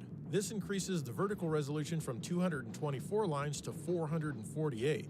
Not only that, but the horizontal resolution has been doubled to 512 pixels for this game. Check out how finely detailed the pixels in the background are. The vehicles are the normal resolution that the console runs in, and they appear blocky in comparison to the background. If you look at it in super slow motion, the sprite graphics are just duplicated for both the odd and even lines, while the background updates as the screen interlaces. I'm not sure why the sprites can't be in high resolution as well, but the fact that the rest of the game is pretty significant on the console. All of the menu screens and the title screen are in high resolution as well. There is a lot of sharp detail that you usually didn't see in games from this era. Unfortunately, that makes this game run really slow, so it would be nice to have an option to disable it. But the fact that this exists is pretty damn impressive. Now, if you're looking for a game like this, but actually one that's fun to play, then check out Interplay's Rock and Roll Racing, which came out a year and a half after this one.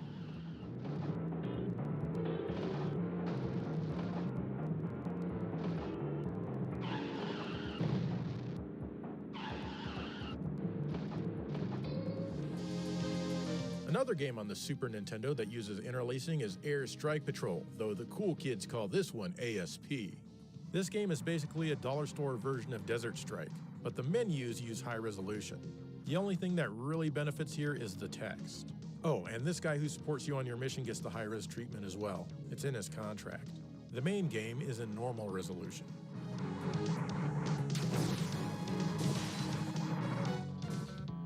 Then there's Power Drive, which I don't believe was ever released in the US, as I can't find a US ROM. Anyway, this overhead game interlaces for its menu screen where you repair your car between races.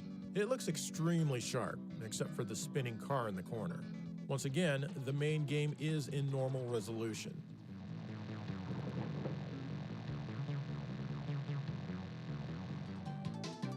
Next, there's Ranma 1/2, Chau Nai Geku, and its Western counterpart, Street Combat. The entirety of both of these are completely interlaced, but not in high resolution. As a result, it looks blockier on a CRT than normal games. There's no reason at all for these games to use interlacing. The only thing gained is some screen jiggle as it bounces up and down on a CRT. I do not recommend playing these turds at all.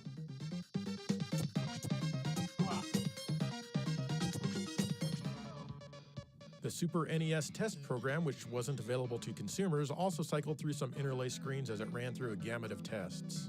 There are probably more games on this system that interlace that I missed, so please let me know. The Genesis has some interlaced stuff too.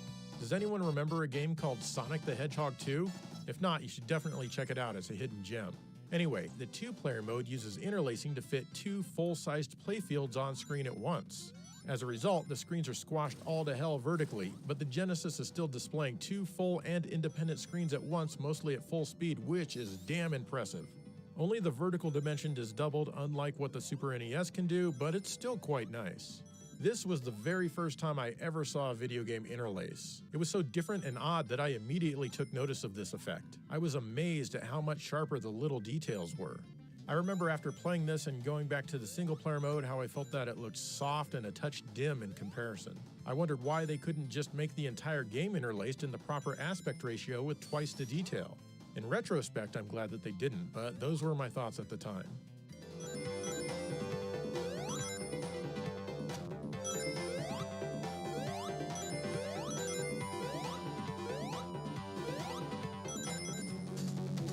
Combat Cars from Accolade also does this same thing.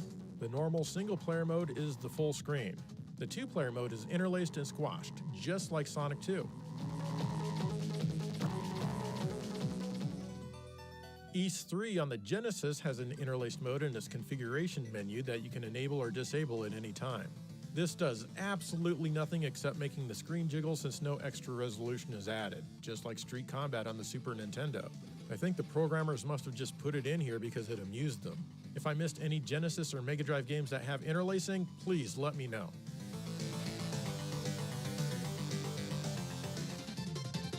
I am not done talking about high-resolution 16-bit games though.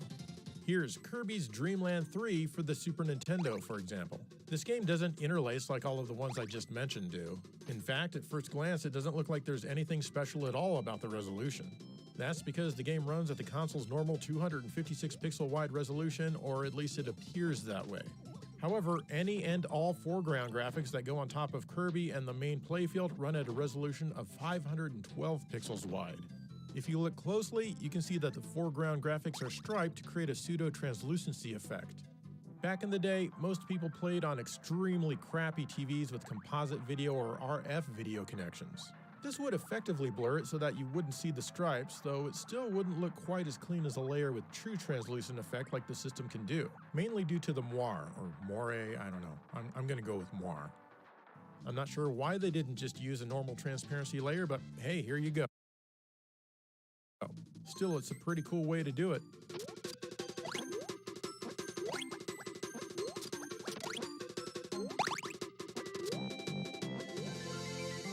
Other games like the setup screen and Secret of Mana, whatever, use the 512 pixel wide resolution. This here is an example of Mode 5. Everyone's familiar with Mode 7, but Mode 5 here doesn't get any love. Not that it really needs it.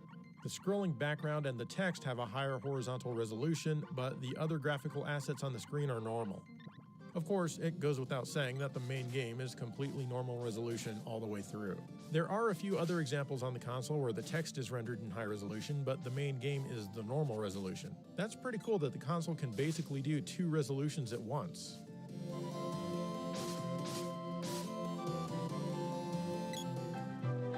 Lastly, the TurboGrafx 16, aka the PC Engine, can also do high resolution, and it was part of that same era. The best examples are the Sherlock Holmes games, both Volume 1 and Volume 2. Notice how the pixels are taller than they are wide. This is because these games run at a resolution of 512 pixels wide, just like those Super NES games I was talking about moments ago. Except the TurboGrafx is technically 8-bit, so it might be pushing hardware limits a little more here. The text does benefit a little from the high resolution here, but honestly, I'm not sure why they chose to present this game entirely at 512 pixels wide. The Sega CD versions of these same games run at only half the resolution. Watson. Inspector Lestrade, my good man, I'm looking into the cause of James Windibank's death. Not many games on this system run in high res. Briefcase open, contents askew, but not stolen. It's an open and shut case. Was anything else found at the scene that could be of use to us, Inspector? I doubt it. TV Sports Basketball does, for the player select screen anyway. I guess maybe because it needs all this text on screen. Everything else, including the main game, takes place at a lower resolution. The Japanese game Asuka 120% runs in high resolution, but only for the story text. Basically, everything on the lower half of the screen is presented at 512 pixels wide, but everything up top is normal. There are a lot of medium-ish resolution games for the system as well. There are no games on the platform that use interlacing. If I missed any 512 pixel wide high resolution games on the TurboGrafx 16/PC Engine, please let me know.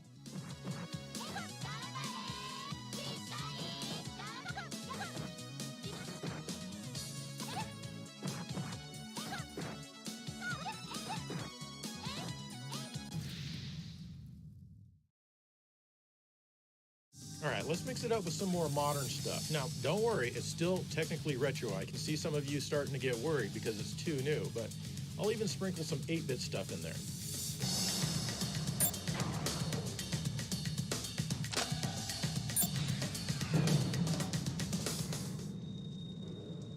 Doom 3 came to the original Xbox in 2005 from id Software, Vicarious Visions, and Activisions, among other platforms. This was quite the departure for Doom. Instead of just being thrust into the action, the game now has a story and other things that you need to go through before you're allowed to really get into it. In other words, it's a normal story-driven FPS game, but for its time it was certainly something special, especially here for the Xbox. It's also basically a horror game. The graphics here are extremely ahead of their time on the console. If you didn't know any better, this could be mistaken for an early PlayStation 3 or Xbox 360 game. There's just so much detail everywhere, and everything is sharp all the way into the distance. The lighting is also extremely well done. The game is dark, and that's entirely intentional, and I love the way your flashlight lights things up, and you'll need to use it a lot. Your weapons will also produce flashes of light when you fire them. The game performs admirably on the console given the level of detail, maintaining an almost rock-solid 30 frames per second. Not only that, but the game supports 480p as well as true anamorphic widescreen. In addition to that, the sound is just superb if you have the console hooked up in Dolby Digital. You get creepy sounds all around you, which adds to the horror environment of everyone else getting ripped up out of your view.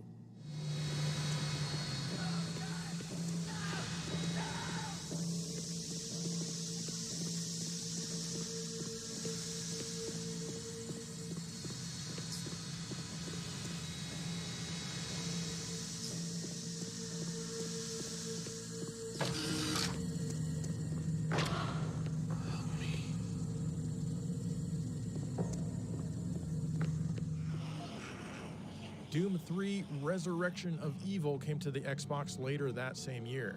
This is basically like an expansion pack for Doom 3, or DLC would be the proper term these days, but you don't need to own the original Doom 3 to play this. That right there is probably pushing hardware limits from today's perspective.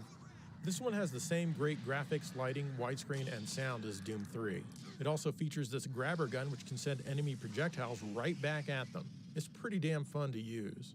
Either of these titles is a great way to flex the strength of your original Xbox. So invite over all of your PlayStation 2 fanboy friends and show them this. They will go home crying.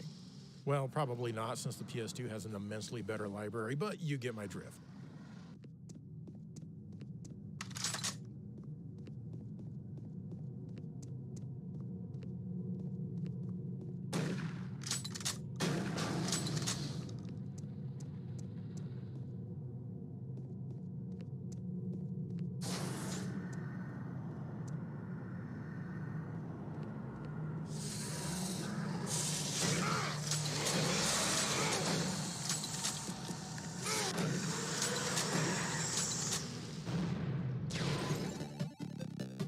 Here's Alien 3 on the Sega Master System, which was only released in Europe. This one was made by Probe. It's a port of the Genesis version where Ripley needs to rescue everyone with all of the guns that she didn't have in the movie. Unfortunately, if you're used to the Genesis version, this one is pretty sluggish. The jumping physics feel a little wonky and the collision takes a while to get used to. What's cool about this one, though, isn't the gameplay. Definitely not the gameplay. However, it actually has overlapping parallax scrolling done in a manner very similar to the Genesis game. I've talked about this technique before, and it's done by animating the background tiles to give the illusion of overlapping parallax with a single background layer. That means they actually have to put in extra work just to achieve this effect when they didn't really need to. It's just extremely rare to see this on the Master System, so it stands out quite a bit on the console. There's really not much more to say about this one, at least on the technical front anyway.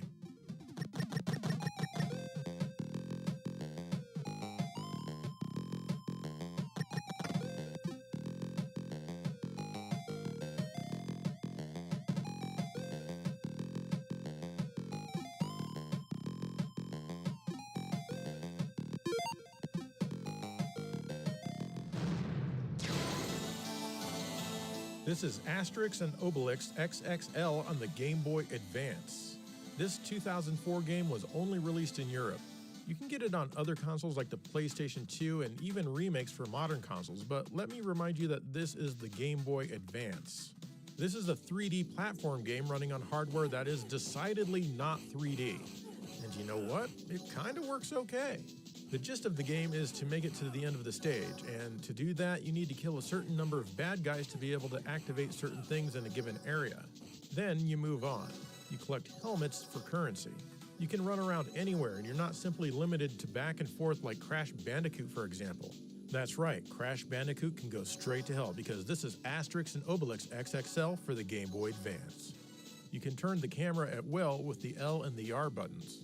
Yeah, if you're watching this on anything bigger than a modest phone, this looks like a messy jumble of pixels. But you get used to it and it still works pretty well. The Game Boy Advance doesn't have the world's best perspective correction or anything, so things can get really warpy. So warpy that they make original PlayStation textures look nice. Still, the fact that the Game Boy Advance is basically a Super Nintendo on steroids and it's doing this is pretty damned impressive. It's too bad that the audio is quite awful, but hey, it's the Game Boy Advance.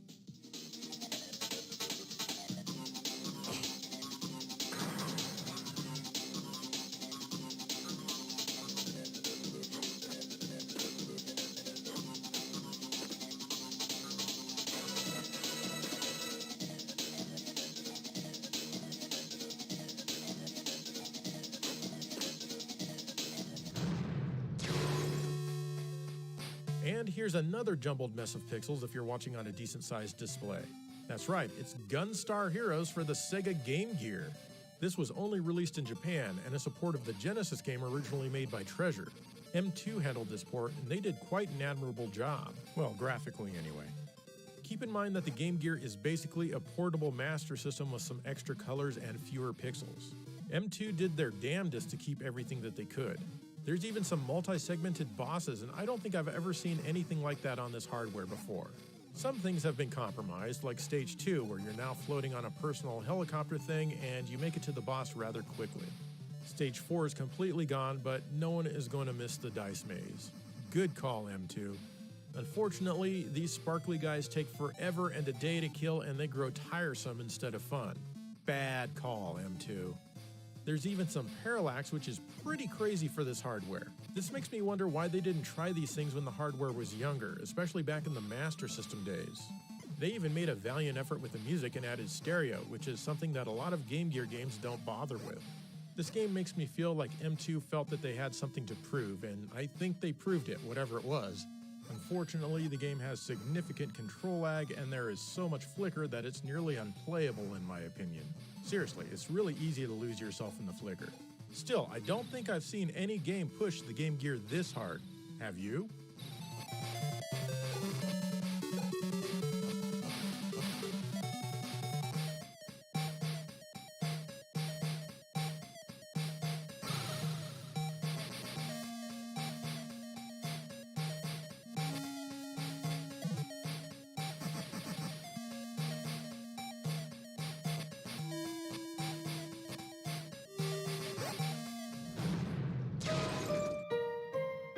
Shenmue on the Sega Dreamcast was pretty amazing in its day.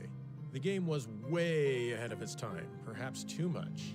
But I still prefer the originals over the HD remasters, mainly because of all the bugs in those. These days, this game has been surpassed, so it's hard for gamers that didn't experience it originally to get into it. Still, there's no question that everything about this was incredibly ambitious, including its extremely detailed environments. And let's not forget about the memorable character dialogue. Nozomi, Ryo? you got a minute? Yeah. Oh, no. I changed my mind. What? You don't trust me? I'm sorry. So talk to me. Yeah. I'll be back later. Shenmue 2 was even more ambitious when it came to its visuals. Like, substantially more ambitious all around. Both the original and this game were certainly pushing the console pretty hard with everything that these games demanded. But what I want to focus on here is the Shenmue Passport Disc, which is the fourth disc that was included in the original game. Here, you could load your save and listen to some of the music or watch some of the events that you've already experienced in the game. You could even connect online and do mundane online things. But there's also a section where various characters from the game explain certain aspects of the gameplay to you. These use extremely detailed 3D models.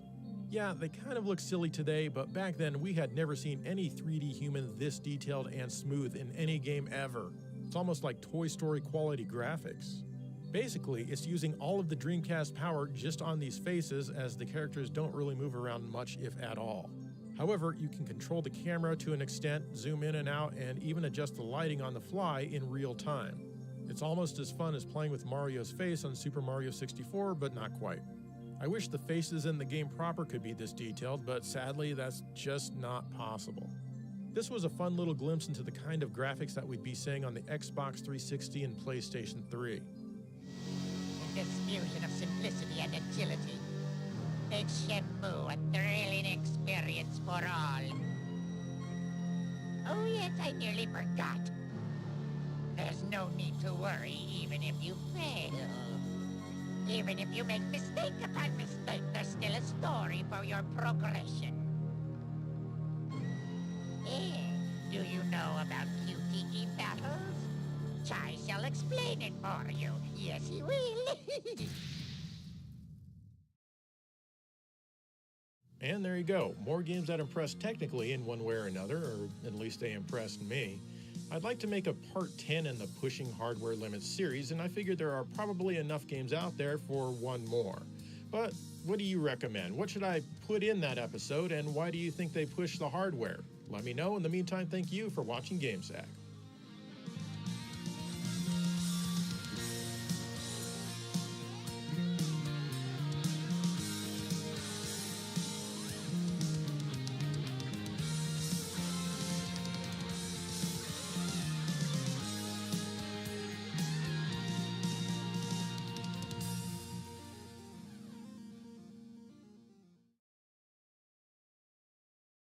Watch Zelda make you paranoid on your Nintendo Entertainment System. Zelda!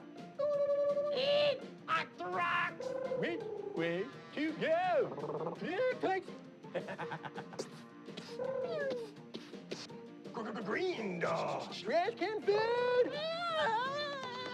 Zelda. Zelda. Zelda. The Legend of Zelda. You too can be on crack with your Nintendo Entertainment System. Green dog. I mean Zelda.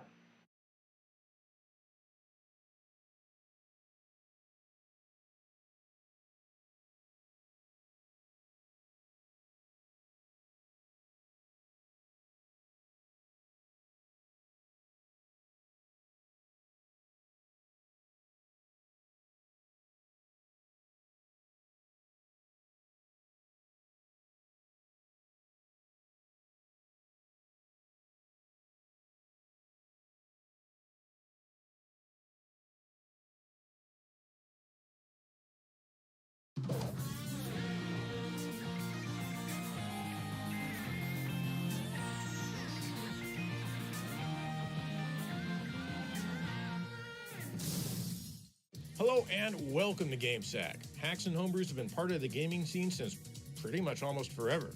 Mostly on the PC side of things, since the large majority of people did not have the ability to alter or create code for home consoles. That is until emulators and flash cartridges started becoming commonplace.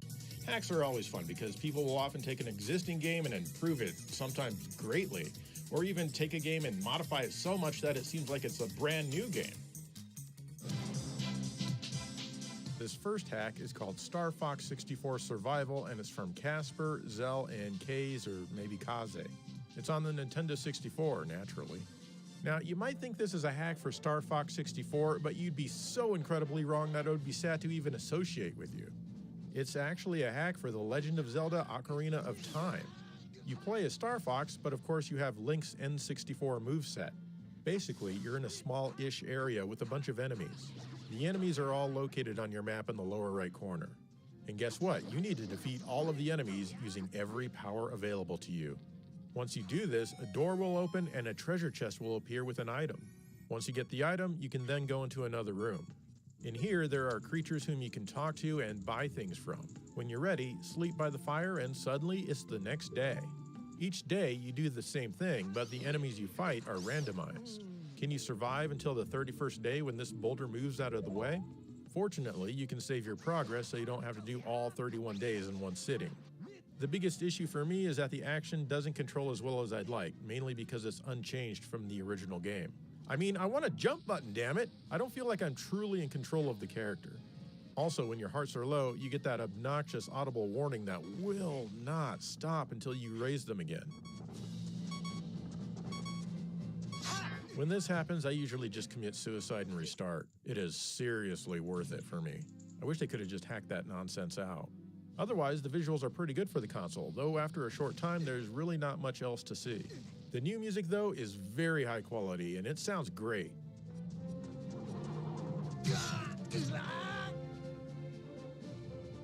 In the end, I only lasted until day 3 until the repetition just wore me out. Once again, you can just save it and do a couple of days here and there until you get to the last day. And for that reason, I recommend giving this one a go.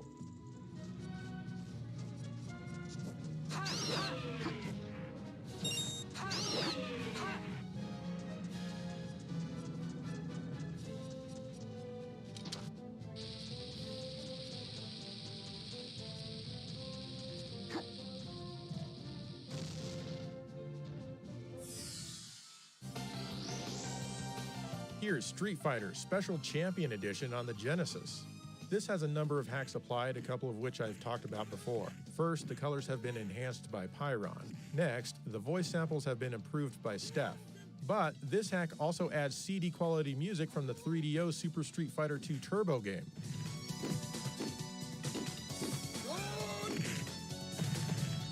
This MD Plus hack was done by Pepilo PEV or Pepio PEV, and the music porting was handled by Relic. This works on the Mega ST as well as the Mega EverDrive Pro flash cards. Just make sure you have the latest firmware and also that the ROM name and the cue sheet name are the same. I'm not sure if any emulators support this, as that's not really my area of expertise, but I don't see why they couldn't be made to. Anyway, I've always felt that the 3DO game had some of the best arrangements of the traditional Street Fighter 2 music out there, and it's great having them here. Not only that, but it has the danger music like the Championship Edition arcade, where if one fighter's life bar gets too low, the music changes to become more intense and warn you that someone is nearing death.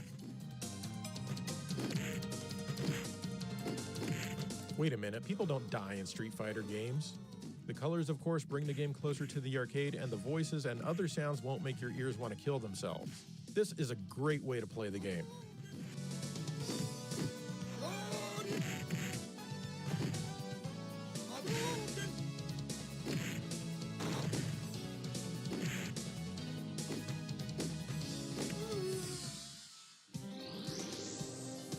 Not to be outdone, Super Street Fighter II on the Super Nintendo has its own 3DO music upgrade courtesy of the MSU1, which is compatible with the FX Pack Pro flash cart and some emulators. As far as I can tell, this hack was done by Khan, and it also makes some attempt to correct the colors to be more arcade-like. The music was once again prepared by Relic. This is a definite upgrade over the standard cartridge version, as the music no longer stops between rounds. And obviously the music itself is hugely improved. Unfortunately, there's no danger music in this particular hack. Still, this is a welcome hack indeed.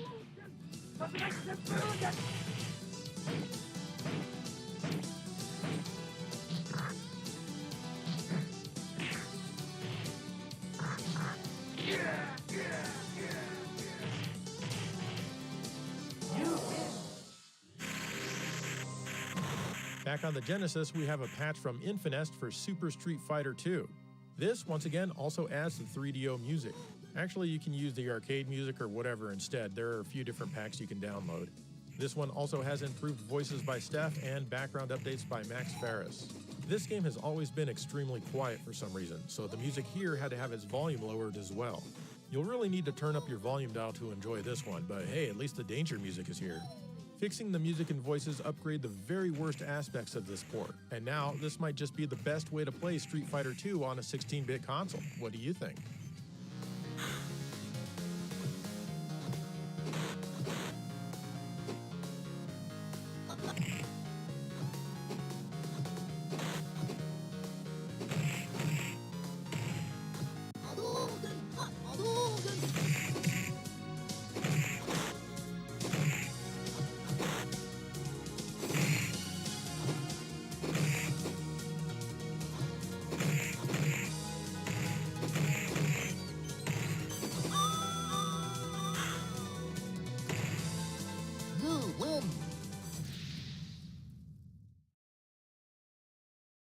All right, I'm not done with the hacks yet. I mean, there are literally thousands of them I could show you, but I'm just picking the ones that interest me, I guess.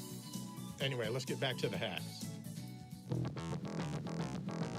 Doom on the 32X is known for coming up a little short. It tried, but in reality, it was a rushed project and they couldn't make it everything they wanted it to be by the shipping deadline. The visuals are restricted to a small window and they're quite grainy. The music is fartastic as well. Plus, there are some missing levels. Well, this hack, called 32X Resurrection from D32XR team, shows you what could have and frankly what should have been. Almost everyone just seems to refer to this hack as Doom Resurrection. This features an all-new engine written specifically for this hack that improves a great many things. For one, the graphics are way better. The action doesn't take place surrounded by a border. There's more detail and it's far easier to make out what things in the distance are and generally just easier to see all around. The visual fidelity was improved thanks to a nice high color mode which you can toggle off in the options if you want.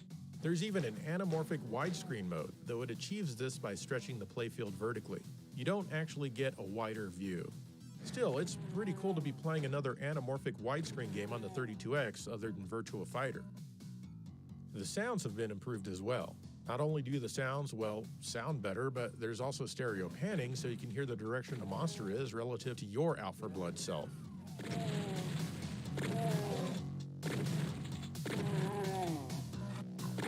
Even the music has been drastically improved and it sounds great.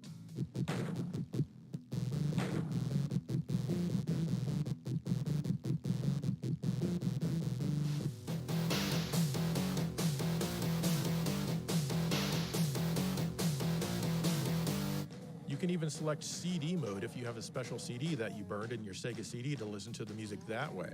And yes, the levels that were missing in the original are here. You also get split-screen multiplayer and even a LAN multiplayer using the zero-tolerance link cable. You can adjust the resolution and level of detail, just like a computer game. Lower these if the 32X you're playing on is less powerful than other 32Xs, like if it has an inferior graphics chip or a slower CPU compared to other 32Xs. I mean, that's why these settings are here, right? I'm just kidding. Putting everything to its lowest settings does make it run a hair smoother, but it never reaches 60 frames per second or anything. The difference in frame rate is hardly night and day, so I'm happy with running everything at its maximum settings. Overall, this is a monumental hack and they really went all out. They addressed just about everything that could be addressed, given the limitations of the 32X. I think the 32X as a product would probably have still failed pretty badly had Doom been this awesome from the beginning. But perhaps that failure would have stung a little less for the people who had bought it.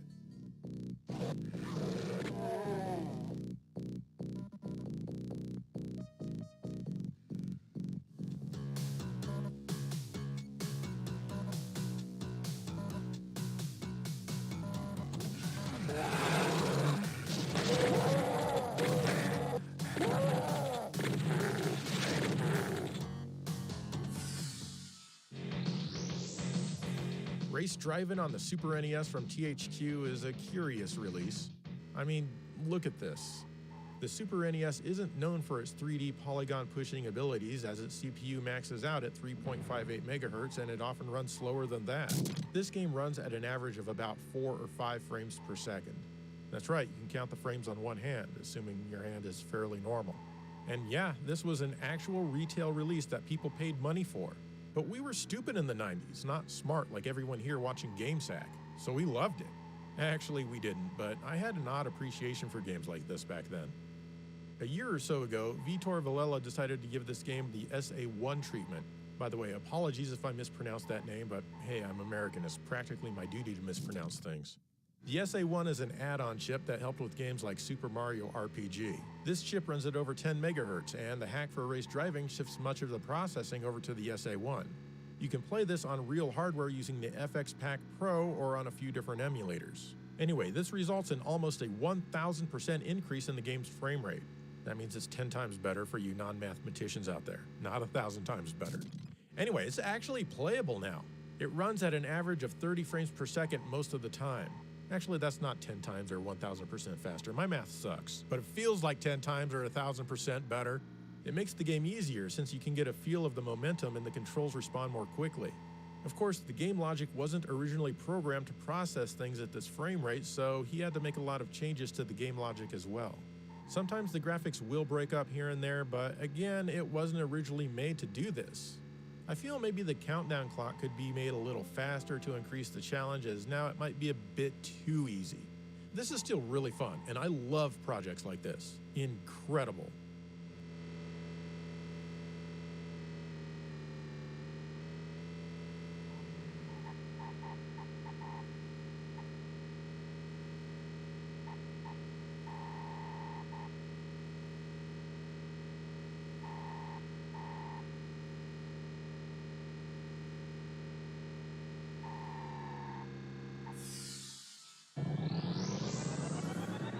Vitor also did an SA1 hack for Super R-Type. If you spent any time at all with this one, you'll surely remember how this game really chugs in some spots. In a lot of spots, actually. In fact, it helped make the game easier because your reaction time didn't need to be as fast. But with the SA1 hack, all of that slowdown is gone as the SA1 is processing most of the game now. And yes, as a result, you really need to be on your toes, as even in the first stage, bullets will fly at you with incredible speed. Well, at least a lot faster than you were expecting if you were used to the original game. Unfortunately, he couldn't work around the bug that exists in the SNES hardware when it comes to flicker. When too many sprites are on one horizontal line, the hardware wants to erase the highest priority sprite instead of the lowest, meaning your ship, even if it wasn't on the overloaded scan line. The only way around this was for the software to cycle through all of the on-screen sprites instead of just that line, so you get stuff like this. They supposedly fixed the hardware after the first batch or two of consoles came out, but games still had to work around this issue. So don't blame the hack when you see this issue happen. How far can you get in this game without the slowdown?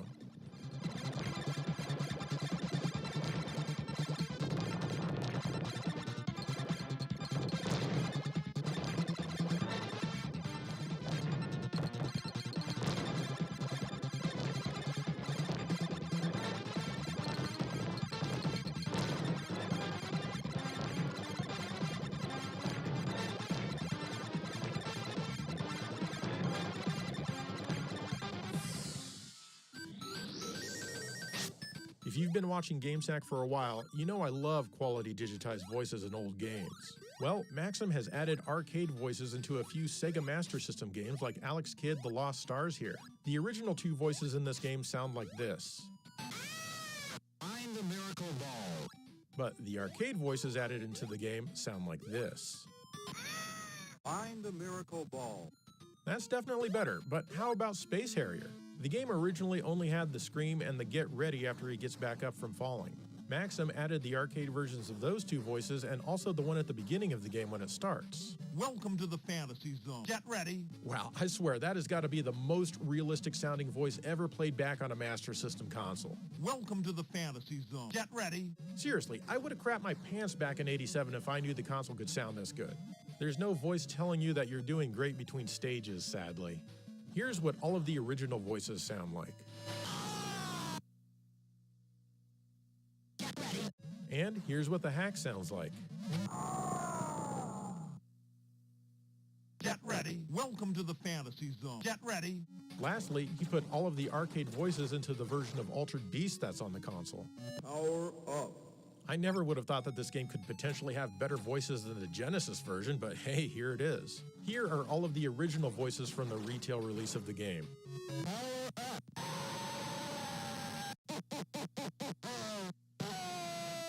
And here are the arcade voices coming from the hacked game running on my Master System. Power up.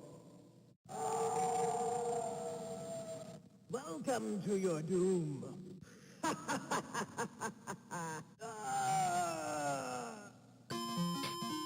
Never give up. Thank you so much, Maxim, for doing these. More, please.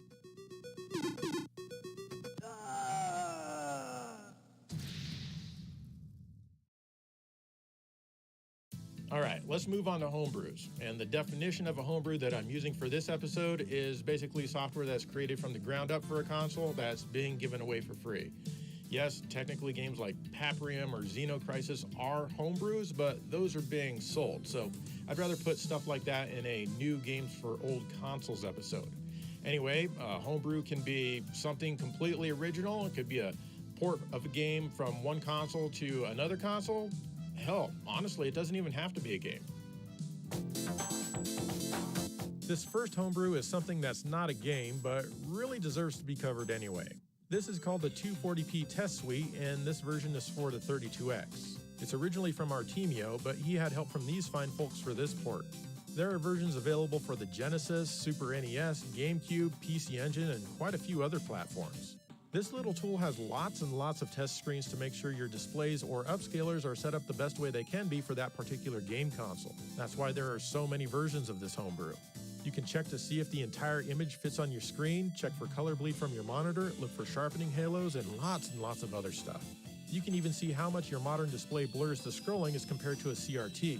In the case of the monitor I use to capture these games, it's quite a bit. Fortunately, I tend to look at the CRT as I'm actually playing. Update, about a week after I shot that segment, I ended up getting a BenQ monitor. As you can see, the scrolling is significantly less blurry. What a funny name for a company, BenQ.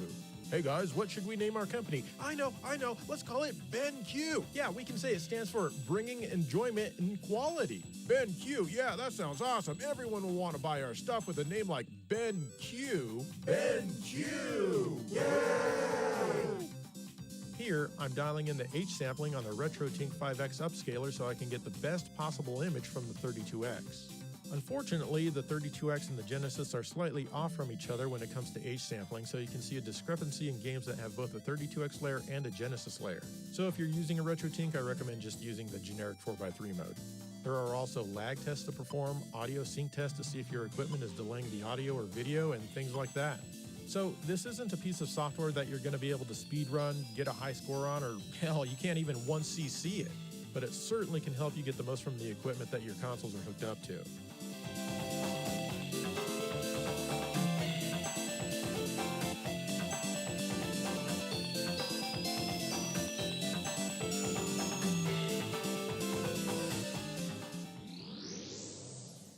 This one's called Silent Hill Genesis. It's for the Genesis. An individual going by the name of Lupus ported the Silent Hill play novel from the Game Boy Advance to the Genesis back in 2013.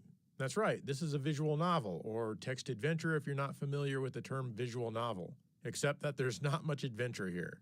There's no music either, so how about I put some Silent Hill music from the PlayStation on in the background while I talk about this?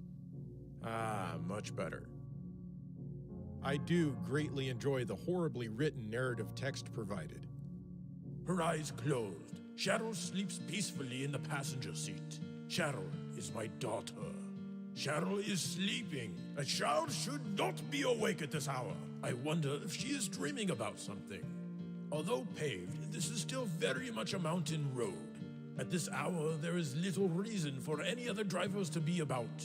I push in the accelerator. There is no light off in the darkness. I can depend only on my headlights. Light reflects off of the rear view mirror. It's a motorcycle. There is a motorcycle headed toward the same destination as we are at terrific speed at this late hour. With a roar, the motorcycle effortlessly passes by the side of my Jeep. You don't do much but read and advance the text. Every once in a while there will be a choice that you can make, but it doesn't seem to have much, if any, effect on the final outcome of the events. With all of this reading, I kinda do wish they had picked a nicer font. There are sometimes simple puzzles to solve as well, which helps break up the monotony. Something enters my field of view. It's the motorcycle from just before. It is lying on its side on the shoulder of the road. No doubt about it. It's the same motorcycle that just passed me. There is no sign of the driver. It looks like the driver smashed into the surface of the rocks by the side of the road while trying to avoid some kind of obstacle. And thus, that part of the motorcycle has been destroyed. The visuals are pretty grainy, which is hardly surprising considering the console's color limitations. There's no animation. There is actually some sound though. Occasionally, you'll get a short digitized sound effect relevant to the scene. I was surprised that they put any sound in here. Overall, this is much shorter than the real Silent Hill game, of course, and there's not much in the way of interactivity. But I was still amused, at least for a short while. Inside the clock tower, a physiologically loathsome stench hung in the air. However, the smile of my beloved daughter in my heart lessens my uneasiness and lets me forget my fear, if even only for a moment. Reassured, I place my foot on the ladder leading underground with my greatest motive, called love.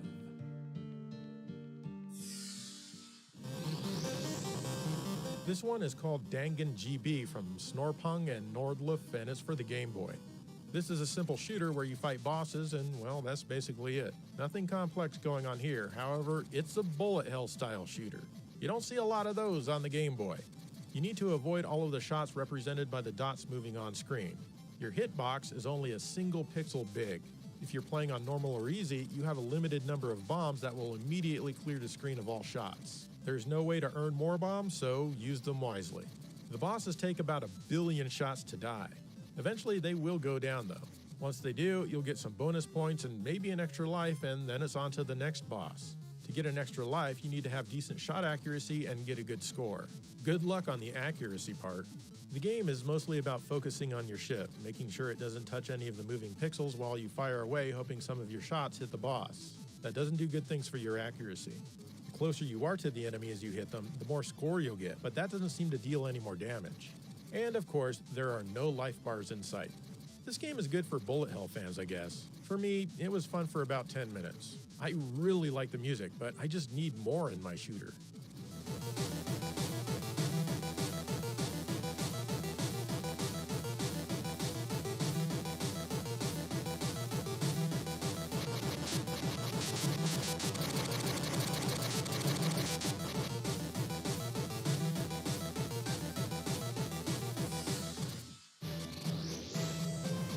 There's also Bullet GBA for the Game Boy Advance from these fine people. Similar bullet hell concept here, emphasis on the hell part. You're just an @ sign and everything looks very simple. Break through the barriers of the thing shooting at you and then destroy it. You may think that you could hold your Game Boy Advance sideways and play it like this, but no. The controls don't work that way and there are no options to change them that I can find. So the game needs to be played like this. Aside from the impressive speed on display here, Dangan GB just plows right over this one.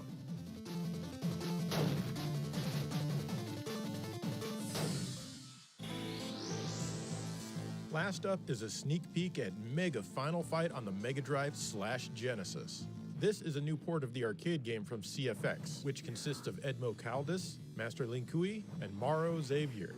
This isn't finished yet, so not everything in here is final, but man, this is looking fantastic so far. My version of this ROM has this screen on it, so that makes it easy to track if I leak it. Before, you could only play Final Fight on the Sega CD, or if you were really a glutton for punishment, the Super Nintendo. This one runs completely on the Genesis without the need for a Sega CD or anything like that. Yes, 2 players simultaneous are supported. The Sega CD version was and always will be a fantastic conversion. But Mega Final Fight attempts to be more faithful to the arcade. The characters are about the same size between this and the CD version, but they've been refined a bit. It also puts a lot more enemies on screen, even than the CD version's Mania mode. As a result, there's some slowdown and flicker that's inevitable, and I doubt they'll be able to fix it, but I'd rather have that than fewer enemies and a lack of 2 players. The weapon swinging animation is much better than Final Fight CD. In that version, the weapon animation would lag behind the player animation by a frame. But here in Mega Final Fight, well, it's as it should be. In addition to the arcade mode, which has all the features you see here, there's also the new Mega mode, which really makes this project stand out. You now have additional story aspects to the game. In addition to that, you also have new moves for each character. This is cool and makes me want to attack enemies with my new flaming uppercut. Yeah, you didn't see that coming, did you? Not only that, but you get new characters like Maki here. If you've only played Sega in your life, then you don't know who this is. She's from Final Fight 2, which was exclusive to the Super NES. She's a really fun and quick character, but be careful because she doesn't have the strongest defense. She's not the only addition, though. Oh, Captain, my Captain. In addition to all that, you'll get survival mode, boss rush mode, and a time attack. I love how they have the traffic moving down below. Over here on the Sega CD version, the cars appear abandoned because they never move. I don't know, maybe they're fighting over the last bits of food in a post-apocalyptic world. But here in Mega Final Fight, the world is still alive and functioning, so that makes me feel pretty good, and it should make you feel pretty good too. There are also other new things that aren't quite ready to show yet. The music is being handled with care as well, with lots of new tunes in the Mega mode. There's still a lot of work to be done, so some things that you see here might change, but you're going to want to download this one the instant it's released for the public. I don't know when it's coming, but I'm guessing early 2023. In fact, I'll probably cover the finished version of this one in the future.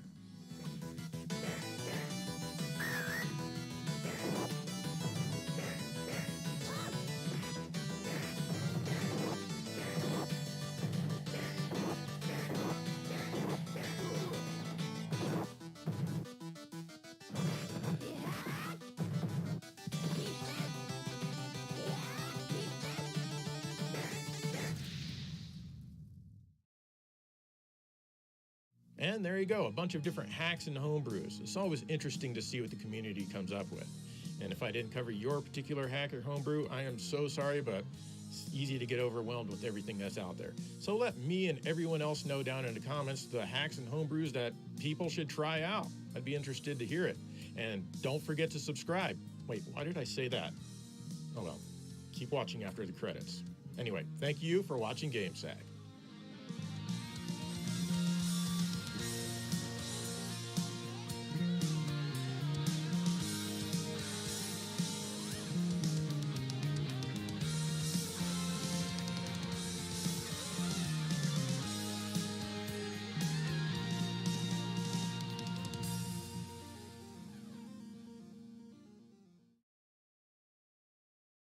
Hey guys, welcome back to a new video. Make sure you click that like button and subscribe to the channel. Have you ever wanted to play some games on your PlayStation 4, but no matter what you do, it just doesn't seem to turn on? I get that a lot too. Guys, if you like the content, please smash that like button. It really helps me out. Also, be sure to subscribe while you're at it to get free new videos every 15 minutes. And don't forget to click that bell so you get notified when I upload new videos like this one. And while you're down there, don't forget to leave a comment so I know what you're up to. Anyway, your PlayStation 4 is not dead. That I promise you. I'll show you exactly what to do to get it up and and running like new in this very video. So you're trying to turn on your PlayStation 4, but everything is so crazy and messy, just like the hairs around your balls. Today's sponsor is Manscaped. Trim your bush with Manscaped cube trimmers. So your PlayStation 4 seems dead, but it is definitely not. Guys, I will show you how to fix this in 5 easy steps. Step 1 is to make sure you're subscribed. Now, this will not work unless you are subscribed, so make sure you are subscribed. Step 2 is to like this video. Now, it may work if you skip this step, but it won't work as well. So I recommend you like this video right now. Step 3 is to share this video with everyone you know. Guys, this is essential. Okay, now before we move on, let's review steps 1 through 3.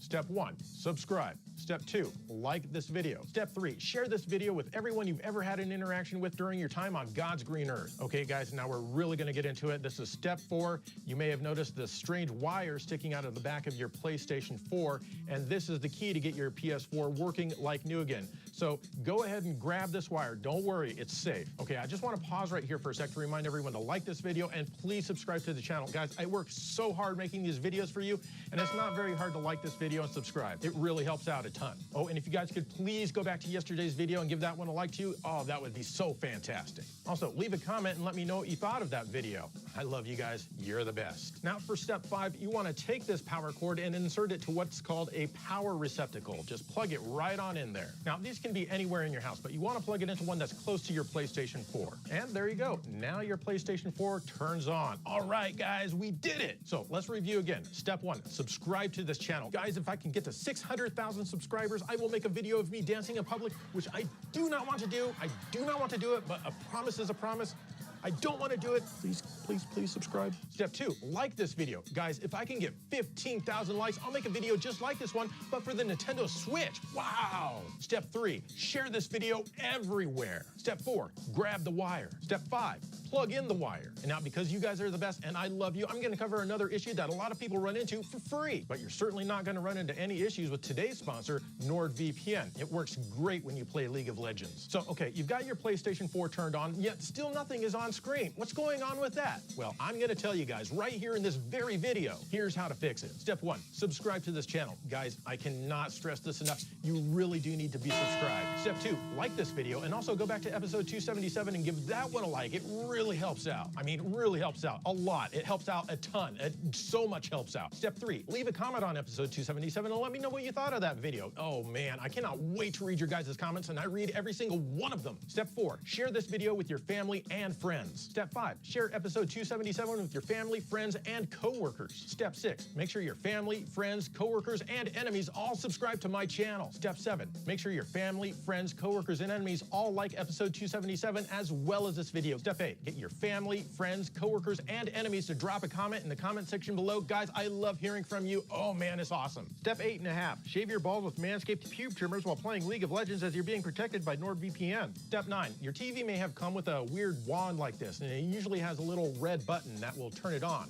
This lets the TV know that you're ready to use it, otherwise it has no idea what's going on in the world. Step 10, enjoy your PlayStation 4, guys. Woohoo, we did it. There you go. I really hope this helped out everyone watching this, and I hope I made your day brighter. Guys, if this video helped you out, be sure to smash that like button, subscribe, hit the notification bell so that you get notifications, and drop a comment below so I know I helped you out. Also, be sure to click on one, if not all of the things that I've plastered on the screen. They don't get in the way of anything, and they're not tacky at all. You guys are the best. I love each and every one of you.